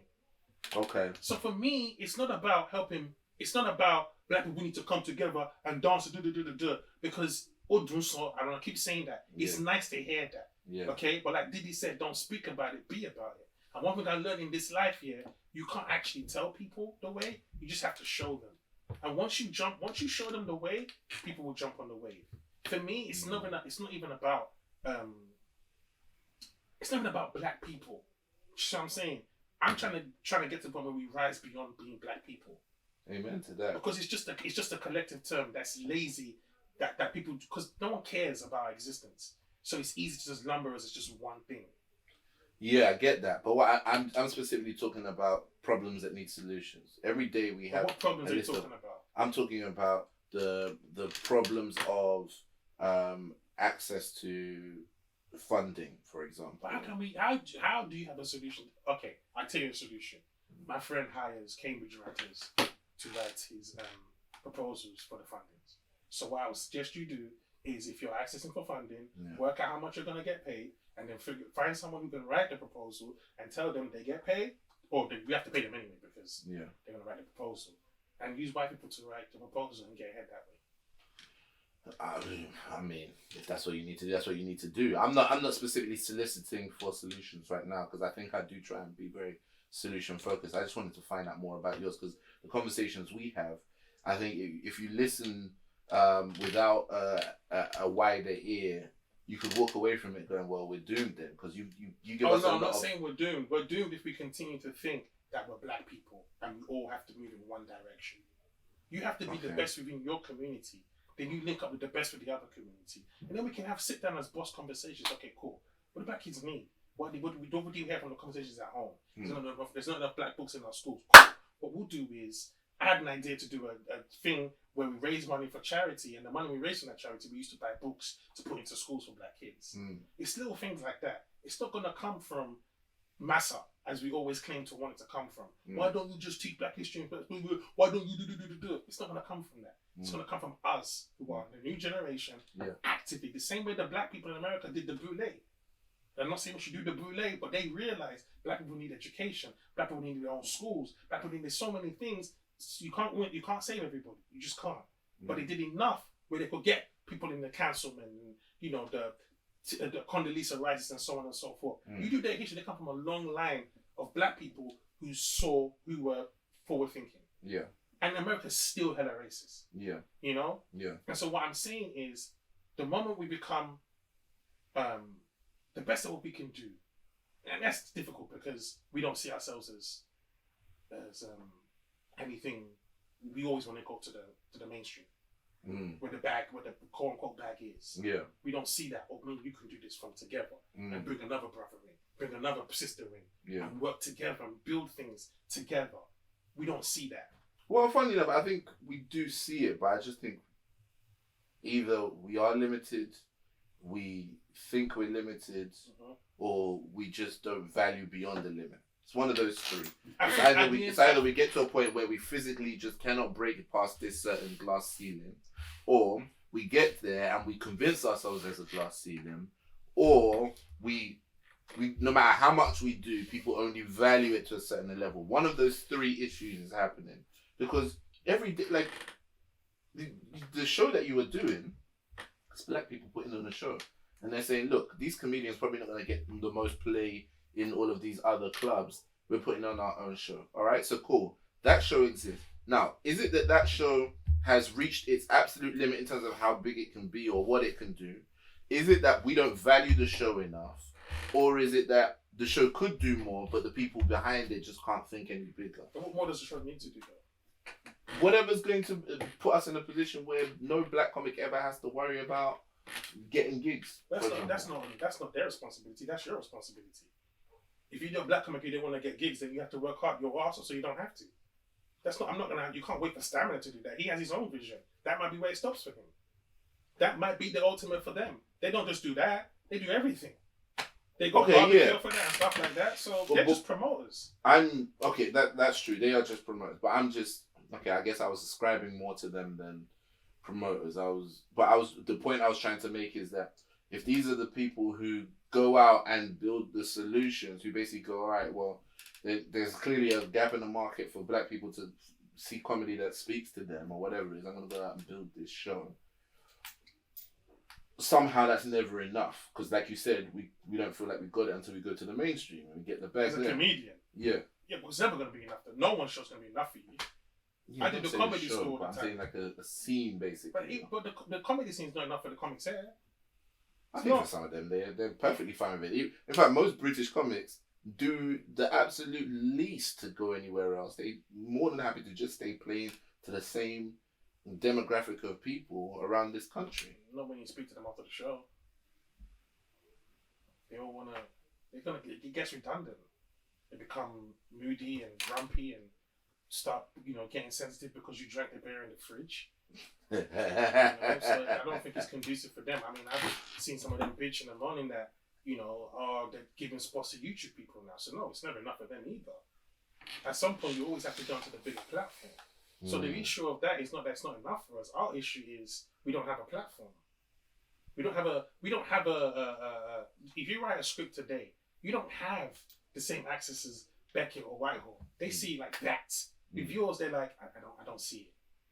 So if let's say your career does the absolute best it could, where would you see your content? Like where would you see it being distributed? Netflix, maybe on streaming platforms. On the internet. I'd like to have a streaming platform for Africa where, they tune in to it, like in China, where you have their own streaming services. Yeah. Where you watch Chinese films, basically. Yeah. So I want some stuff like that. I want my content. My content is for Showmax. Right. My content is for diaspora, basically. So I'm not reduced to a British audience. I'm reduced to an audience, or I'm more thinking of an audience who have the same experience as me. Because that's what it is, Okay. Like, I don't know if you ever did the tour of this country on the main show when you were an agent, when they book your little tour for you. Oh, no. Yeah, I had a book tour like that. Right, you do like the theatre house in Kent and stuff like that. Yeah, I've opened for people. Right, you quickly realise. Most of this country. No, you know what? It was then and then I realised, this is why I'm not on TV. Bro, I had that moment in flipping Butlins, bro. I went to do a gig in Butlins in Skegness. Right. I became racist that day. I was like, F every single one of you, honky cracker. Mother, I despise you. Look at you eating Burger King at 11 a.m. I was just, like, every bit of ugliness came out of me. And it was all just because I didn't enjoy the gig. And I was pissed off that I drove that far. Why did you not enjoy the gig? I didn't have a good one. They were talking. They were just generally a bit like standoffish. But yeah, just a bit weird with me. And also I kind of felt like it was gonna be that way. So I've been working hard on my craft, and you told me to come and do Butlins and Skegness, and I didn't want to be snobby, so that's the reason why I took it. And they were like, no, it's not a bad gig. Like, it's actually surprisingly quite good. I get all the way there. It's exactly what I expected. I come out and I see people just, when the manager's dirty. You know what I'm saying? You just look at a man and he doesn't look like he's... When that happens, when that's around black people, we curse our race. We go so hard. I was racist that day. Yeah, but to yourself though. But I was never going to shout it out in the middle of Butlins. But black people would go online and tear ourselves apart. But I wouldn't do that with black people. You probably wouldn't, you're right. Yeah. But this is what I mean though. We see that. And this is the thing. It's only till I started performing in those white spaces that I started to realize no one's special on this earth. Oh, no one's special, bro. No. Hold on. You did the urban show. You did the black comedy circuit for an extended time. Mm. Did you ever have someone throw a drink at you? Like a girl? Have someone throw a drink at me? Now, I know you got moved to by Mandem after the show. Yeah, man smashed a bottle on the back of my head. That's expected that black shit. I'm joking. Yeah. But what I'm saying is, did a girl ever throw a drink at you on the show? No, a guy threw a juice at me. Why? My first ever gig. I made fun of Ghanaians. He was Ghanaian. But it was kind of half jokey. He was my friend's friend. Okay, but what I mean is, all the menaces of just the audiences in your career, where did you find them? Black shows. Bro, we can't even, I'm not proving your point for you. Black shows, bro. Black shows where I got bottled. Black shows where my man was about to rush me and other man rushed him for trying to rush Funny Man. And that was in Croydon. What happened? Why did you always get into menaces? I came on stage and someone said, why has he come on here looking like a white boy? And I think I had a t-shirt and a waistcoat on. I think the waistcoat was what did it for me. And what happened? And then basically, explain the t-shirt and the waistcoat first, quickly. I just started shopping at Primark. I don't know what I was doing, bro. I was trying to find my style. He was well within his rights. I should have got rushed for the t-shirt waistcoat combination. So what did you say? So basically, what happens is you were early in comedy and you didn't have to write that, did you? Well, no, he said that, and I was just a bit like, whoa, what's the hostility? I ain't even really done a joke. I didn't say this out loud, but in my head I was thinking, what's this? I start performing, and I'm getting a few jokes off here and there. I did the thing about where I disappear and I say that's, and back then the joke used to be, instead of that was an impression of my father, it used to be that was an impression of the average black father, right? Which was just, it was more supposed to be provocative, not provocative for the sake of provocative, but to make the point that I wanted to make. And I realized later on, pardon? Did you that joke now? And I do now. Like even back then, I realized that the joke is not exactly what I want to say. And I changed it to that's impression of my father because that's personal. Yeah, that was the point I wanted to make. So I realized that basically I was going about that joke the wrong way. But anyway, I said at that point, and I felt like the bank though. Sometimes they feel a bit odd. Sometimes. Yeah, the white guilt, but it was in their heart of hearts. In their heart of hearts, like, oh, that's good. I come back out and I'm like, yeah. Do you know how I know that was a good impression? Because you guys don't know my father, and you're looking at me like, yeah, that would be him. That's fine. Yeah. So the whole point is it's back on you and your perception. But anyway, that's too far. They were acting a bit standoffish. That joke didn't really go down too well. It wasn't bad or anything like that. And then basically, this is good. Basically, I didn't even really know what was going on. All I knew is that while I was on stage, and this was after I've been bottled before, so I don't know if my spidey sense on, but I just felt like there was commotion in the room. You felt, hey, there's too many bottles. You know what I'm saying? Like, this room's a bit off. So all I saw was that basically, like, I rounded up my set, like, you know what, it's been, I appreciate the time, and thank you guys very much, and I'm off. They're applauding for me, and I just know that there's a scuffle going on. I don't know which way to go. Someone comes to basically just come and guide me away. I'm like, what's going on? Then someone explained to me, I think Nabil was there at that gig, and he knew the people running it as well. He said, yeah, some guys decided that they were going to rush you, but other men stood up and said, no, you can't move to Funny Man, and rush them. That's what I did. So you can't move to Funny Man? Yeah, that was exactly the phrase. That's what we laughed about. Who was Funny Man? Me. I know you were trying to sell. That's the only thing you took from that. He called me funny. I don't know what it is. You know what though? Yeah? I don't know what the good code is, but it was like comedians are off limits. This is why I get pissed off with you, man. That there is content. That there is writing. Look what I just said. You could have written that whole thing and do that other character who's, because when I characterize you, the flaw is you're desperate for these people's approval, even though you don't have to approve. You don't have to quote Drake, nice for what it is. Yeah. And so, even in the whole of the commotion, the bad experience, the only thing you took was, So he called me funny though, right? And you're happy. Yeah, there's a commotion. Yeah. But that man said you can't move to funny, man. Yeah. That's the joke. That's the character. I felt that definitely warmed my heart. Like I felt like, I got credibility in the streets. So was it the was it Young Killer or Stan Man that said that? Because I knew when I did I knew there was a little shift in the energy. And that's how you can make that character. That's how we tell our stories, and that's how we heal. We're desperate to see. Funny, man. You can't move to funny, man. And that's the thing, you know. The fact that man will rush another group of guys for trying to rush me, I felt like, yo, that's good though. Yeah. And that's why I said to you, you don't have to appease these people. But again, I understand, you know, you didn't really grow up around ends like that. And I understand, you know, that perception of a whole black audience, because I had that too when I started, thinking, oh man, you know how black people are. If you die, it's embarrassment. But the thing is you could die, bro. Like, I got bottled, bro. I really did get bottled. That one was a situation, though. What happened with that one? That one was the one, I did a joke about pornography. Yeah. And basically, you know what you do on stage where it's like, you only hear one guy laugh too loud and you go, oh, that guy knows what I'm talking about. That's what I did. I don't even know, I couldn't even see the guy. It was at the old Sunday show venue, Clerkenwell House. I couldn't even see lights in my eyes. I just said, that guy knows what I'm talking about. You know what? And he took that personally. You know what, yeah? It was at that moment. You know the maddest thing, yeah? I took that personally. You know the maddest thing? That's not even a jab. It's not even that much of a jab. That's a lie. That's what someone in the comments will be begging you for. Yeah. Like the other day, I said, you know what difficult discussion is? Anal. And then we started laughing. I was like that. I looked at the front row. Yeah. They know what I'm talking about. And they started laughing. Yeah. Why they tried to pull up to me afterwards? That's light work. That's what I'm saying. But these guys were clearly already drunk. They're already a bit. And the fact that they colluded between themselves to get me outside so they could do me in. I don't know what the plan was. But basically, the guy who smashed the bottle on my head should never have had the bottle in the first place. The bar was already closed. Security guard went behind the bar and sold him the bottle of wine. Okay. Right, so he clearly drank way too much. He had a glass bottle in his hand. He's decided that. Did that fuck up the after party?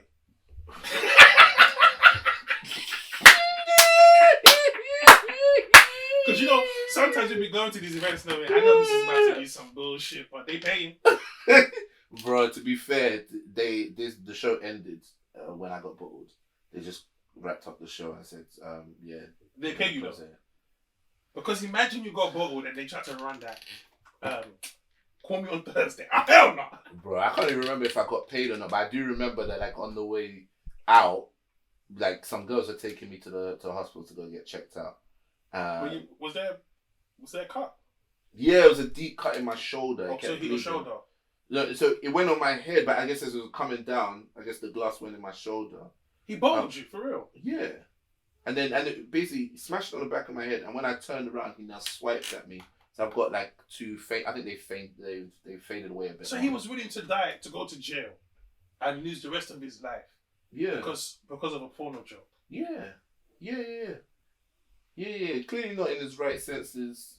Clearly, I don't know what he looks like till today. I can't remember his face. Nabil was there, right? Yeah.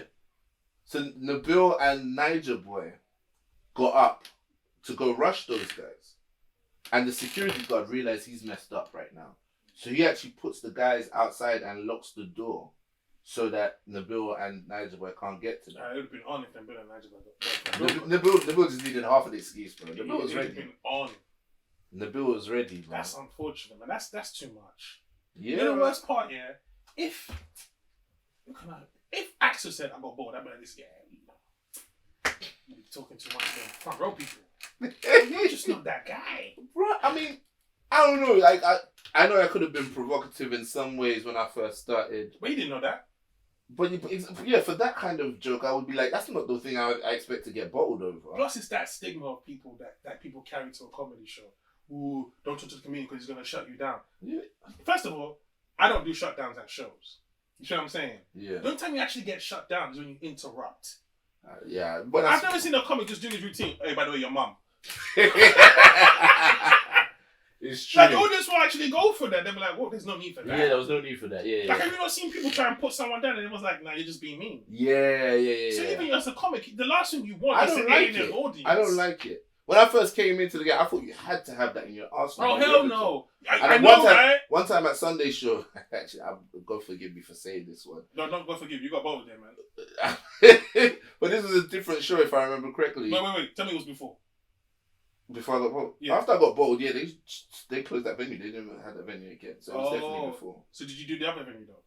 No, I stopped doing You didn't do Sunday service after that? Sunday show. Sunday show, you didn't do it after that? No. Wow. No, that was my last ever one.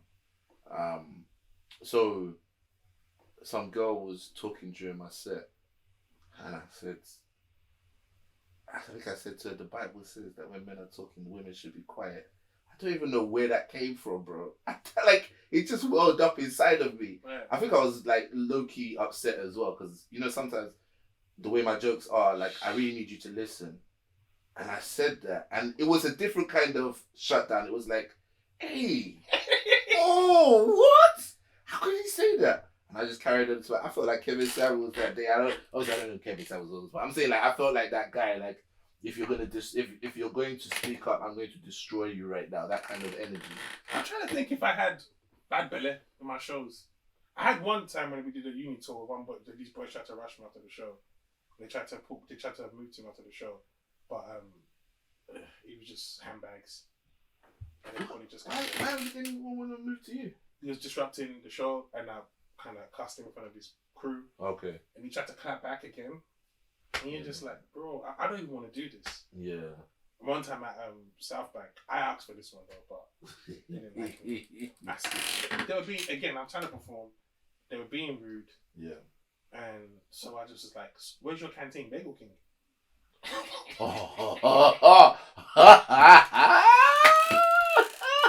You know the worst part? Yeah, it took him a couple seconds to realize I was throwing shade, which was pissing me off as well. So I was just like, so what are you not studying? Raving. I just ripped the uni. Saying, oh man! I used to rip the uni. South Bank, innit? So I was like, you might as well just gone Nando's or something. I just basically saying, why there's no point. There's no point to uni. This is me. How did you not? Are you not even in Newcastle? Or is it still the Yellow Pages? I was just destroying them. One girl just got up. Where did you go to uni? This is me. I didn't go uni. He said, this is me. This is it. And you have enough to talk. This is me. But technically, you're not going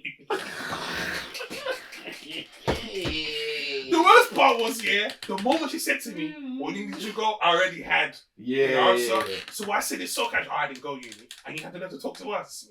Well, technically, you're not going uni. All I hear is killing in the back.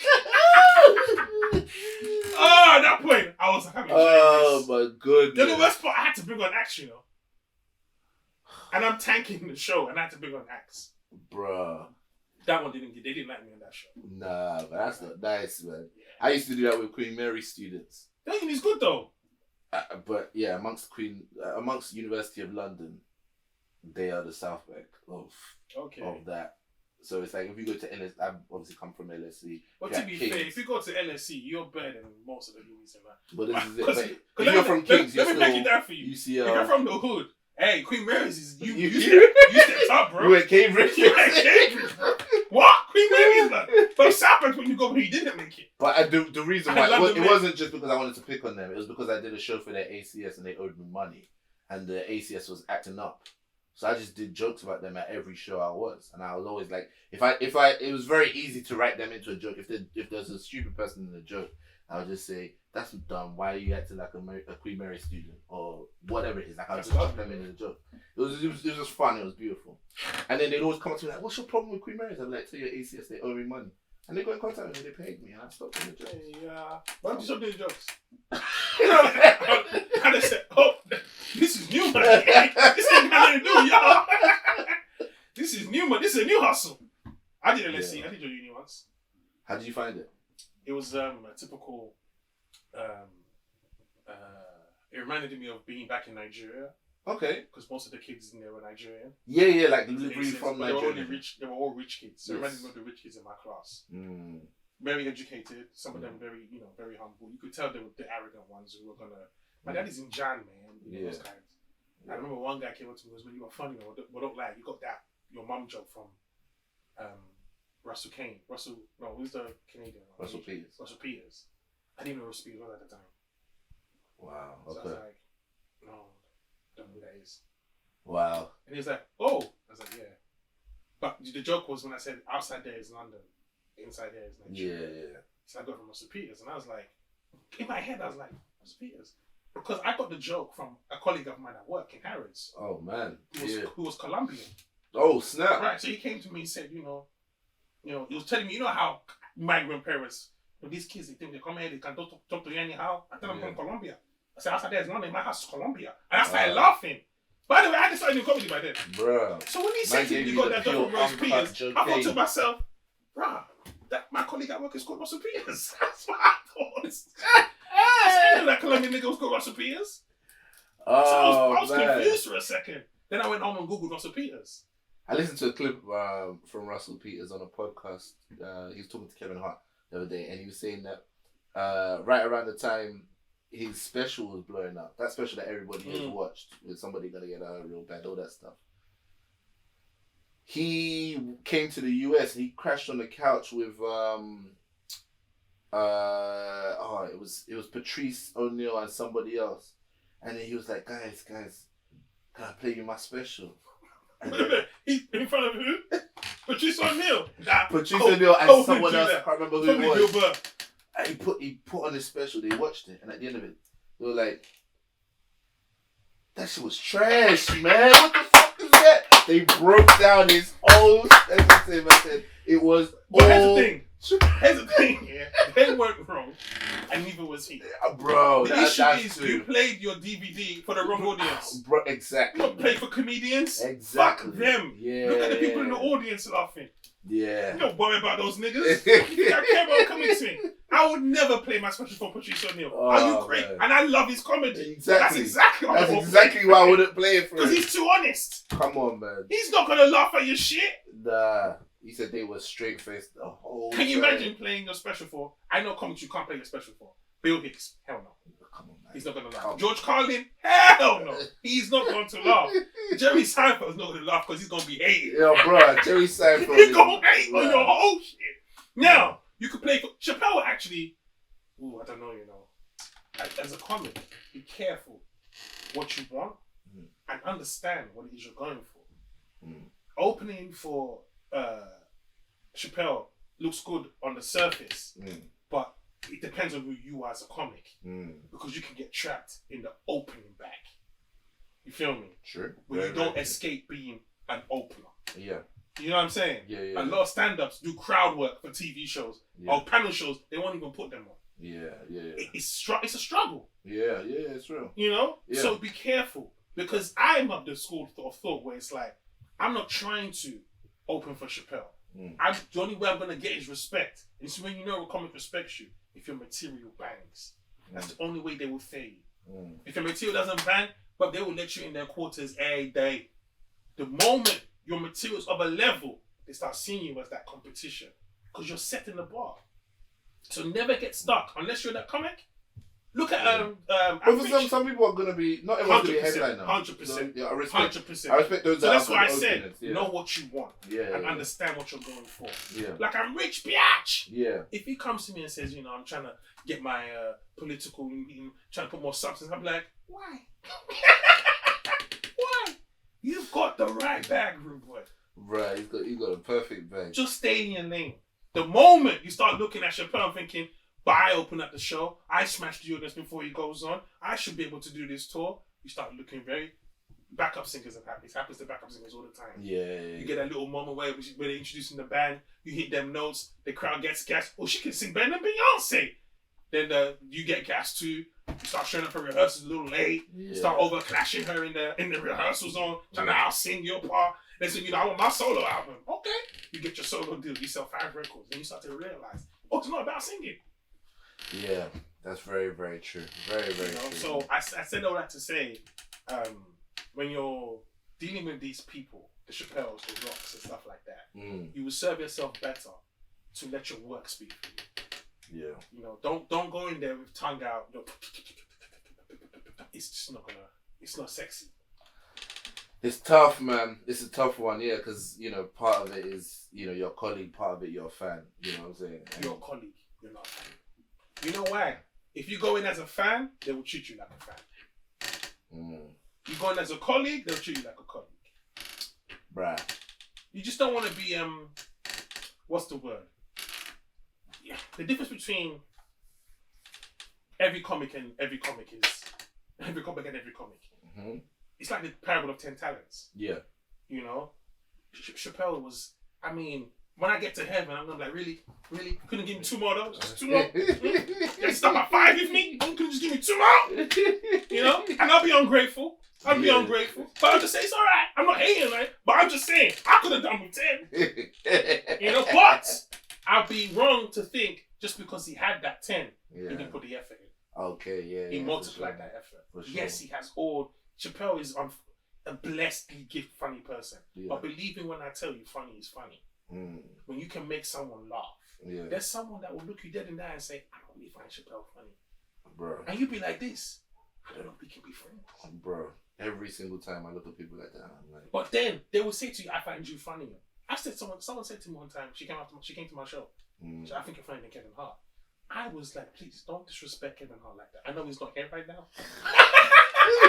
But I'm going to do this on behalf of Kevin and all the Hart lovers out there. Yeah. You know, you don't do that. Because I couldn't see past the fact that he was on a level. I told you that someone asked for the Sunday service account and sent money because our show was better than another show she went to go see. And you probably thought, wow. But it's not about... I believed her. I was like, yeah. When you said the comics now, I was like, I can see that happening. But what I'm saying is, to the individual, like you said, you feed your audience. You don't worry about what everyone else is saying. Don't play your special to Don't play your special. Imagine, here's the thing. Can you imagine Dave Chappelle, me and you wrote the best treatment and showed it to me and said, I think this is trash. What would we... Imagine we showed the waiting day to Chappelle and he said this is trash. I wouldn't cuss him out because I love Chappelle. But I would have to quickly say to myself, he doesn't get it, don't take it personally. Yeah. But it doesn't stop there. Of course. It doesn't stop there. Of course. Because that's just his opinion. Yeah. And if you listen to what Eddie Murphy said, he said, you don't listen to anybody. Yeah, man. Who knew? No, who knew? If you had listened to that guy and said, okay, I'm going to stop swearing, you might not have the Eddie Murphy we have today. Yeah. So, to round up, you know, in anything. You trying to round up? God, okay. Oh, I thought it was that time. But I mean, it was close enough. We're almost at the 2 hour mark. But I didn't know Funmbi was trying to... thought you tried to start another pod, bro. Nah, but just to round up, just to say, you know, don't listen to anybody. Just do you. Do you. Mistakes have to be made, innit? Yeah. I feel like we're afraid of making mistakes. We're afraid of failing. And one thing everybody's afraid of is some hard work. What was the last thing you failed at? You mean? Yeah. Oh, you're going to see my stomach? Bro. I'm supposed to do a 2 hour run today. What's the last thing? Shit. What did you learn from failing? I drank Coke on the way here. Golly. What's the last thing I failed at? But the thing about falling down is you have ample opportunities to get up in life. We fall down. Not in that manner, but we get up. What I mean is, when Jordan put it down to, I've missed so many crucial shots in my career. Yeah. So many moments where I was supposed to pass the ball to this guy, but the ball went out of bounds or whatever.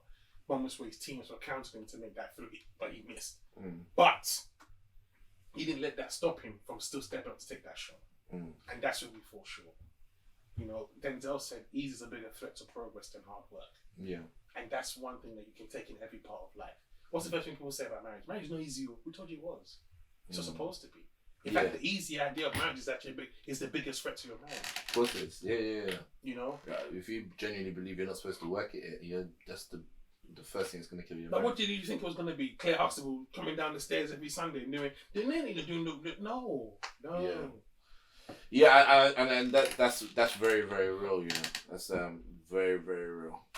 And the amount of people now that even, you know, people talk about now like, oh, you know, where am I going to find somebody or blah blah blah. Even people who are older and saying it like, oh, you know, woe is me. Even they themselves are, a lot of them still not ready for the process because they still feel like, when is somebody just gonna come and wine and dine and make my life easy? Or when is this, you know, girl just gonna come into my life and cook food for me and fillet me and you know, never nag me or anything like that? Like it's, I mean, you know, the idea that, or that I can just basically secure her and then like take my foot off the gas and go focus on something else. Like all of these ideologies, man, it's all based out of what you said, man. The idea that it's supposed to be easy. It was supposed to be so easy. We could squeeze in another Tupac line straight off of that. Never said it came easy. You know, it doesn't come easy, man. Yeah. And that's another thing when people say something on the TV. I never said it came easy. I'm making G's buying other things on TV. I get excuses which my homeboys receive me now. Little bad motherfucker running around for the child. Please tell me how you still down. But my point is, everything. Fuck the world. Don't ask me for shit. Anything you want, you got to work hard for it. But it's blood. When they say it was blood, sweat, and tears, we just think it's a nice cold one, isn't it? Blood, sweat, and tears. But it's blood, sweat, and tears. You got to work hard for it. I think that's going to be the title of this episode. I like that one. Bro. Yeah, you got to work hard for it. You got to work hard for it. You know, Mayweather shoots a lot of shit, but he works very, very hard. Unnecessarily hard. You can't outwork him. You can't. Yeah. Messi is a gifted player, but he works too hard. Because too much is given, much is expected, man. To protect all of that, what you've got, you just gonna rest on your laurels. Ronaldo stopped eating certain foods so his physique could go on to 36. How much are you willing to sacrifice to stay in your position? Bro, when you talk like this, bro, the way I get gas, like, hey, okay, tonight I need to edit this, I need to chop up clips, and then as soon as you go, bro, as soon as I jump over the station. Well, here's the thing, tell me why. Do you know what it is? I feel like inspiration only gets you so far. But here's the thing. Why are you worried about where it's getting you? You do realize what we say now is irrelevant. It's if in 10 years' time they could come back and say, bro, I was kind of through that. And look at this quote that. You've won. You've won. It's not about now. We quote shit from Maya Angelou. She's dead. Yeah, I know, but like, when we talk about like Messi or whatever it is, we're talking about people who right now, even at the top of the game, are still putting in the work. So you know they've had to put in the work to get there, right? So I have places I want to go, right? And I'm tired, bro. I'm tired with the kids, you're tired with my wife, with my day job, with this. You're tired because you thought it was going to be by the weekend. Not that I thought it was going to be by the weekend. You're going to be by now, though. Pardon? You're going to be by now. Okay, I definitely thought that by now I'd be in a much stronger position. Which is what stronger position, Allah? What? Financially. What? So what's that? The only reason you're in a much stronger position financially now is because you decided to follow a dream.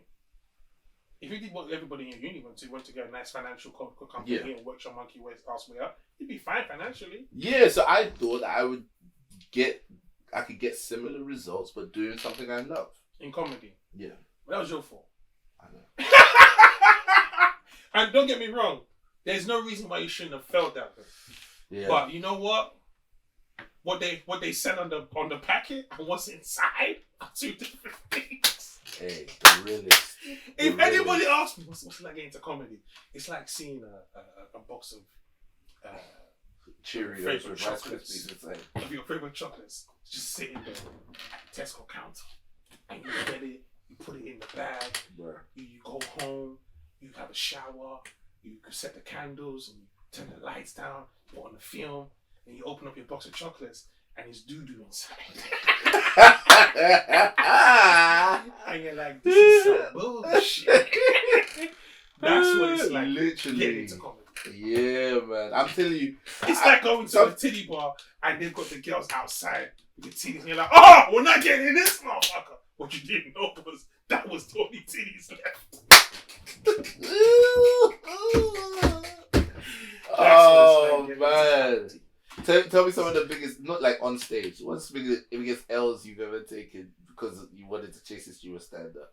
Like I've definitely slept in someone's closet before. Like that's for real. That's a lie. Nah, in Edinburgh, I slept in the closet, bro. Oh shit! We talking Edinburgh? Shit, like I slept in the kitchen. I paid full Edinburgh money for a bed in the kitchen. Only because of the Nigerian in me that I didn't kick up a fuss. I just leave. I'm Nigerian now. As long as there's a place to sleep, I wouldn't care. But in terms of taking an L in comedy, what do you mean, like you know, thinking, is this really it? Yeah, like when you go into comedy and then now you find yourself sleeping on the floor because you try to. You know what? This is gonna sound a bit ungrateful, but in Australia, you know, there was no more time in my career that I quickly realized where I didn't belong than when I was in Australia. Okay. Yeah. Why did you say that? After they flew you there first class. Yeah, but after the TV, I had nothing in common with these guys.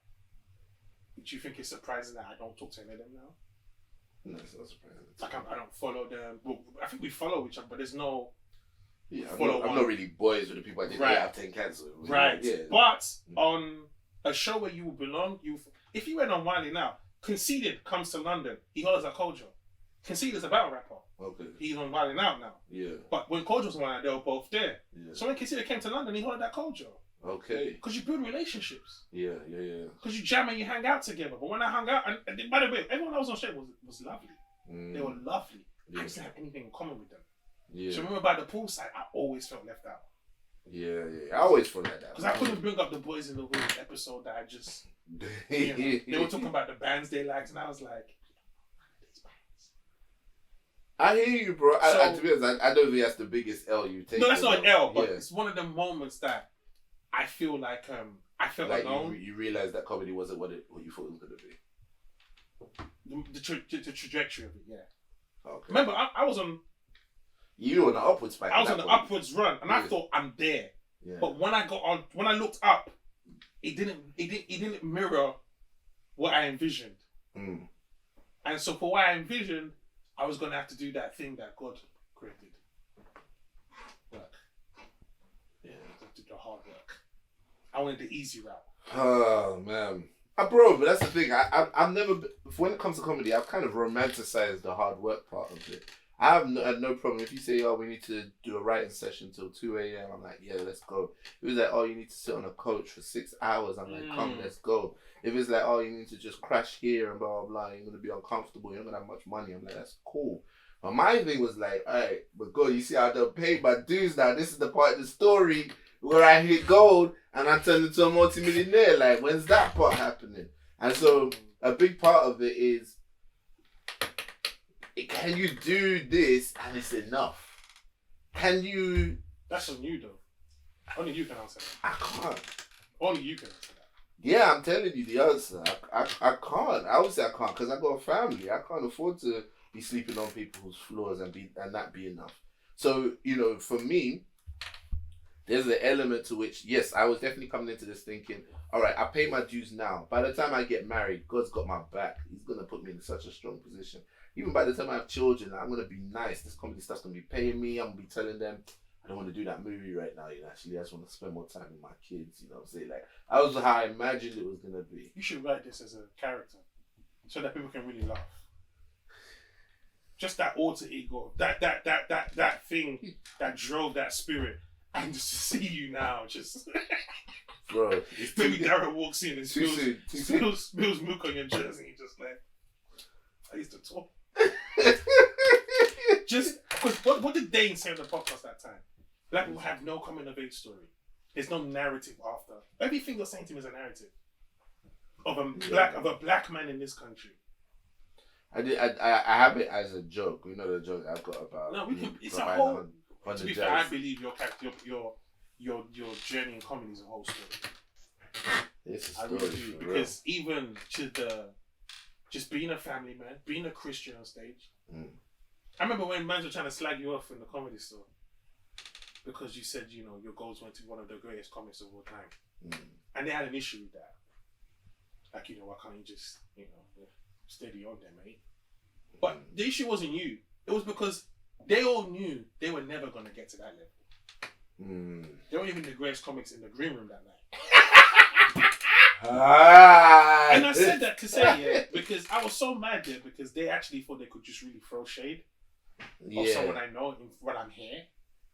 But obviously I had the foresight to realise the bag was more important than our friendship. So I didn't say that. It's so good, bro. But when I got to the hotel, I raised hell. Hellraiser. Hell yeah. And that's again part of the things we can write into these shows where it's like, you can't even switch there because you just knew it's not working. Nah, I've seen them man be shady backstage and to be honest, I feel like that's part of the reason why I haven't really always gotten along with people in this circuit. And that's why I like to go into America every year, is because I come back charged and believing more and feeling more inspired and pumped, and it will just like last me for a while I'm here.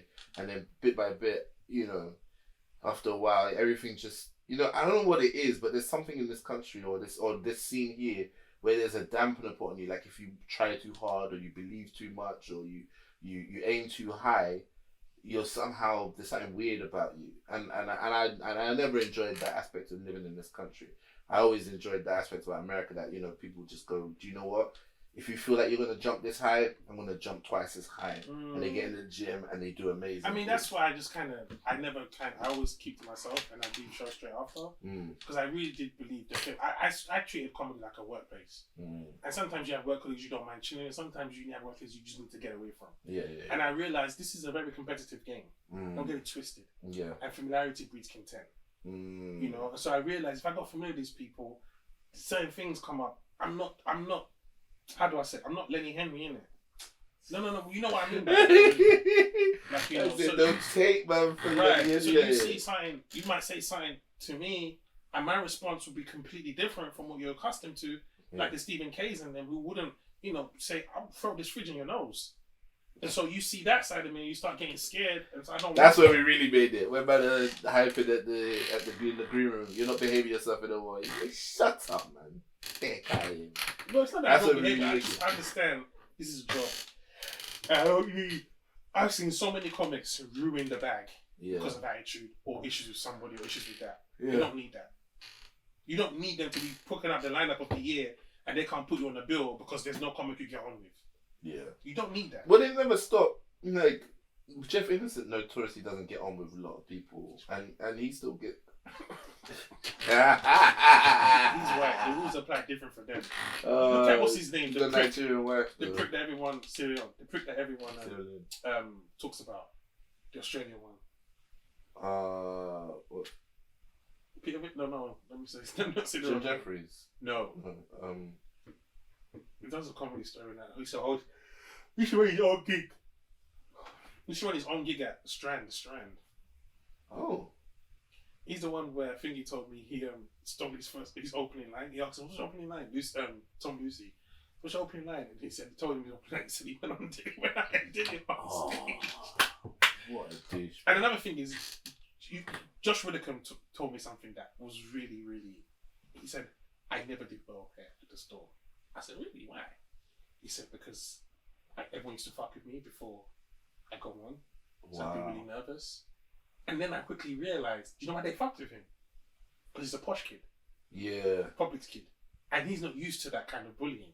Yeah. Or that environment. So he would really throw him. So he struggled in that audience."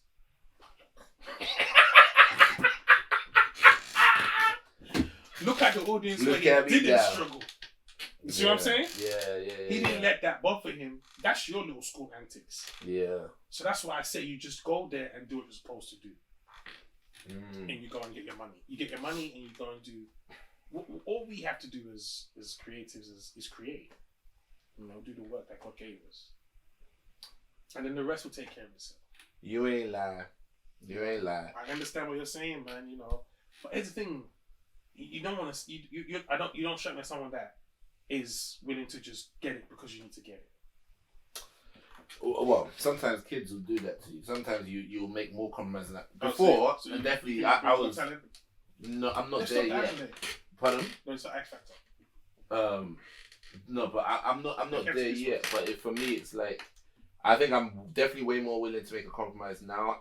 But before, I was like, almost like no compromise. I was ready to, even when I didn't do a black show, no matter how much I wanted it, I was still like, I still have to be me.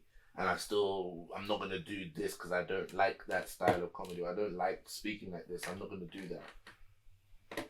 And I actually enjoyed, like, even some of those struggle moments. I enjoyed it when I was down to my last money and I was in New York, or, we were putting money together in Edinburgh just to go to the Nigerian spot or wherever it was. All of those sort of struggle stories, they were very enjoyable to me. And I look back on them quite fondly. It's only when real responsibility came into the picture that it really started becoming quite depressing. But before that, bro, I was quite happy, bro. You were single, I can understand that. You got a family, that's different. Yeah, of course, definitely. But with the day that I said I gave my DVD to Chris Rock, and I took the bus all the way from Croydon into Central for that, because that's all I had was my bus pass. And I just sat there and just drank whatever free drinks they gave us because I worked at Abercrombie and Fitch. And then I handed over the DVD. You keep talking about, you've got the stories. It's time for you to tell them. You drove from Croydon to Central London to give Chris Rock your DVD. But I could have told you if you phoned me, yo, bro, take the train because he gonna throw that DVD away, and I don't want you to have to do that journey, knowing that if this nigga ain't even gonna watch it. That's the comedy, bro. That's the comedy. And what you do with that story is you take the bus. You don't get the DVD to Chris Rock. You end up giving it to one of them Def Jam niggas. Because you've done the journey now. Somebody Hamburger, that's a good DVD. Or to make it a story, yeah. You have your heart set on giving the DVD to Chris Rock. Yeah. What you end up doing is give it to someone who actually is going to watch it. That's how you tell the story. Okay. That's how you give the gems in. And what you say there is this. Sometimes we think we have to give it to these stars. But your audience is going to be the man on the street. I used to have a strategy of. My nigga, look, you ain't going to tell me all the strategies now. I'm going to write the secret for me. What else? What else? Okay. Yeah, at one point, I don't know. I thought this was a good idea, but I would I put the DVD in a clear plastic sleeve and just have a note in it that says, "Take me home and watch me," and I just leave them on the train, leave them on buses. You know what? Yeah, you remind me of Nigeria. Just asking God, when's it gonna happen? God's like, when's what gonna happen? Nigga, I'm giving you gems. But this is what I was doing. You don't think that's funny looking back now? I think it's interesting. Right. So why don't you write that? Because there's a kid who's trying to do comedy, Ola, who's gonna think, what if I do this? But then he'll watch us and realize, oh, there's a better way of doing it. That's hilarious. Take me home. What if one episode, you didn't realize you sent over the wrong DVD? Let me be honest with you, bro. I'm not that interested in narrative stuff anymore. Fair enough. I like Sunday service. I like stand-up. Like the narrative stuff, trying to type scripts and that. But you have the source. Tab here and bro, that stresses me out, bro. Let me not lie to you. You know what? I'll do it, bro. I'll quote the great one again. Ease is a bigger threat to progress. I know, right? Bro, I need to get back. What was the last? What was the name of the podcast? Go on, say it loud so people can hear at home. I can't remember. Guys, let's have out the Hello, the man is speak. I can't remember it.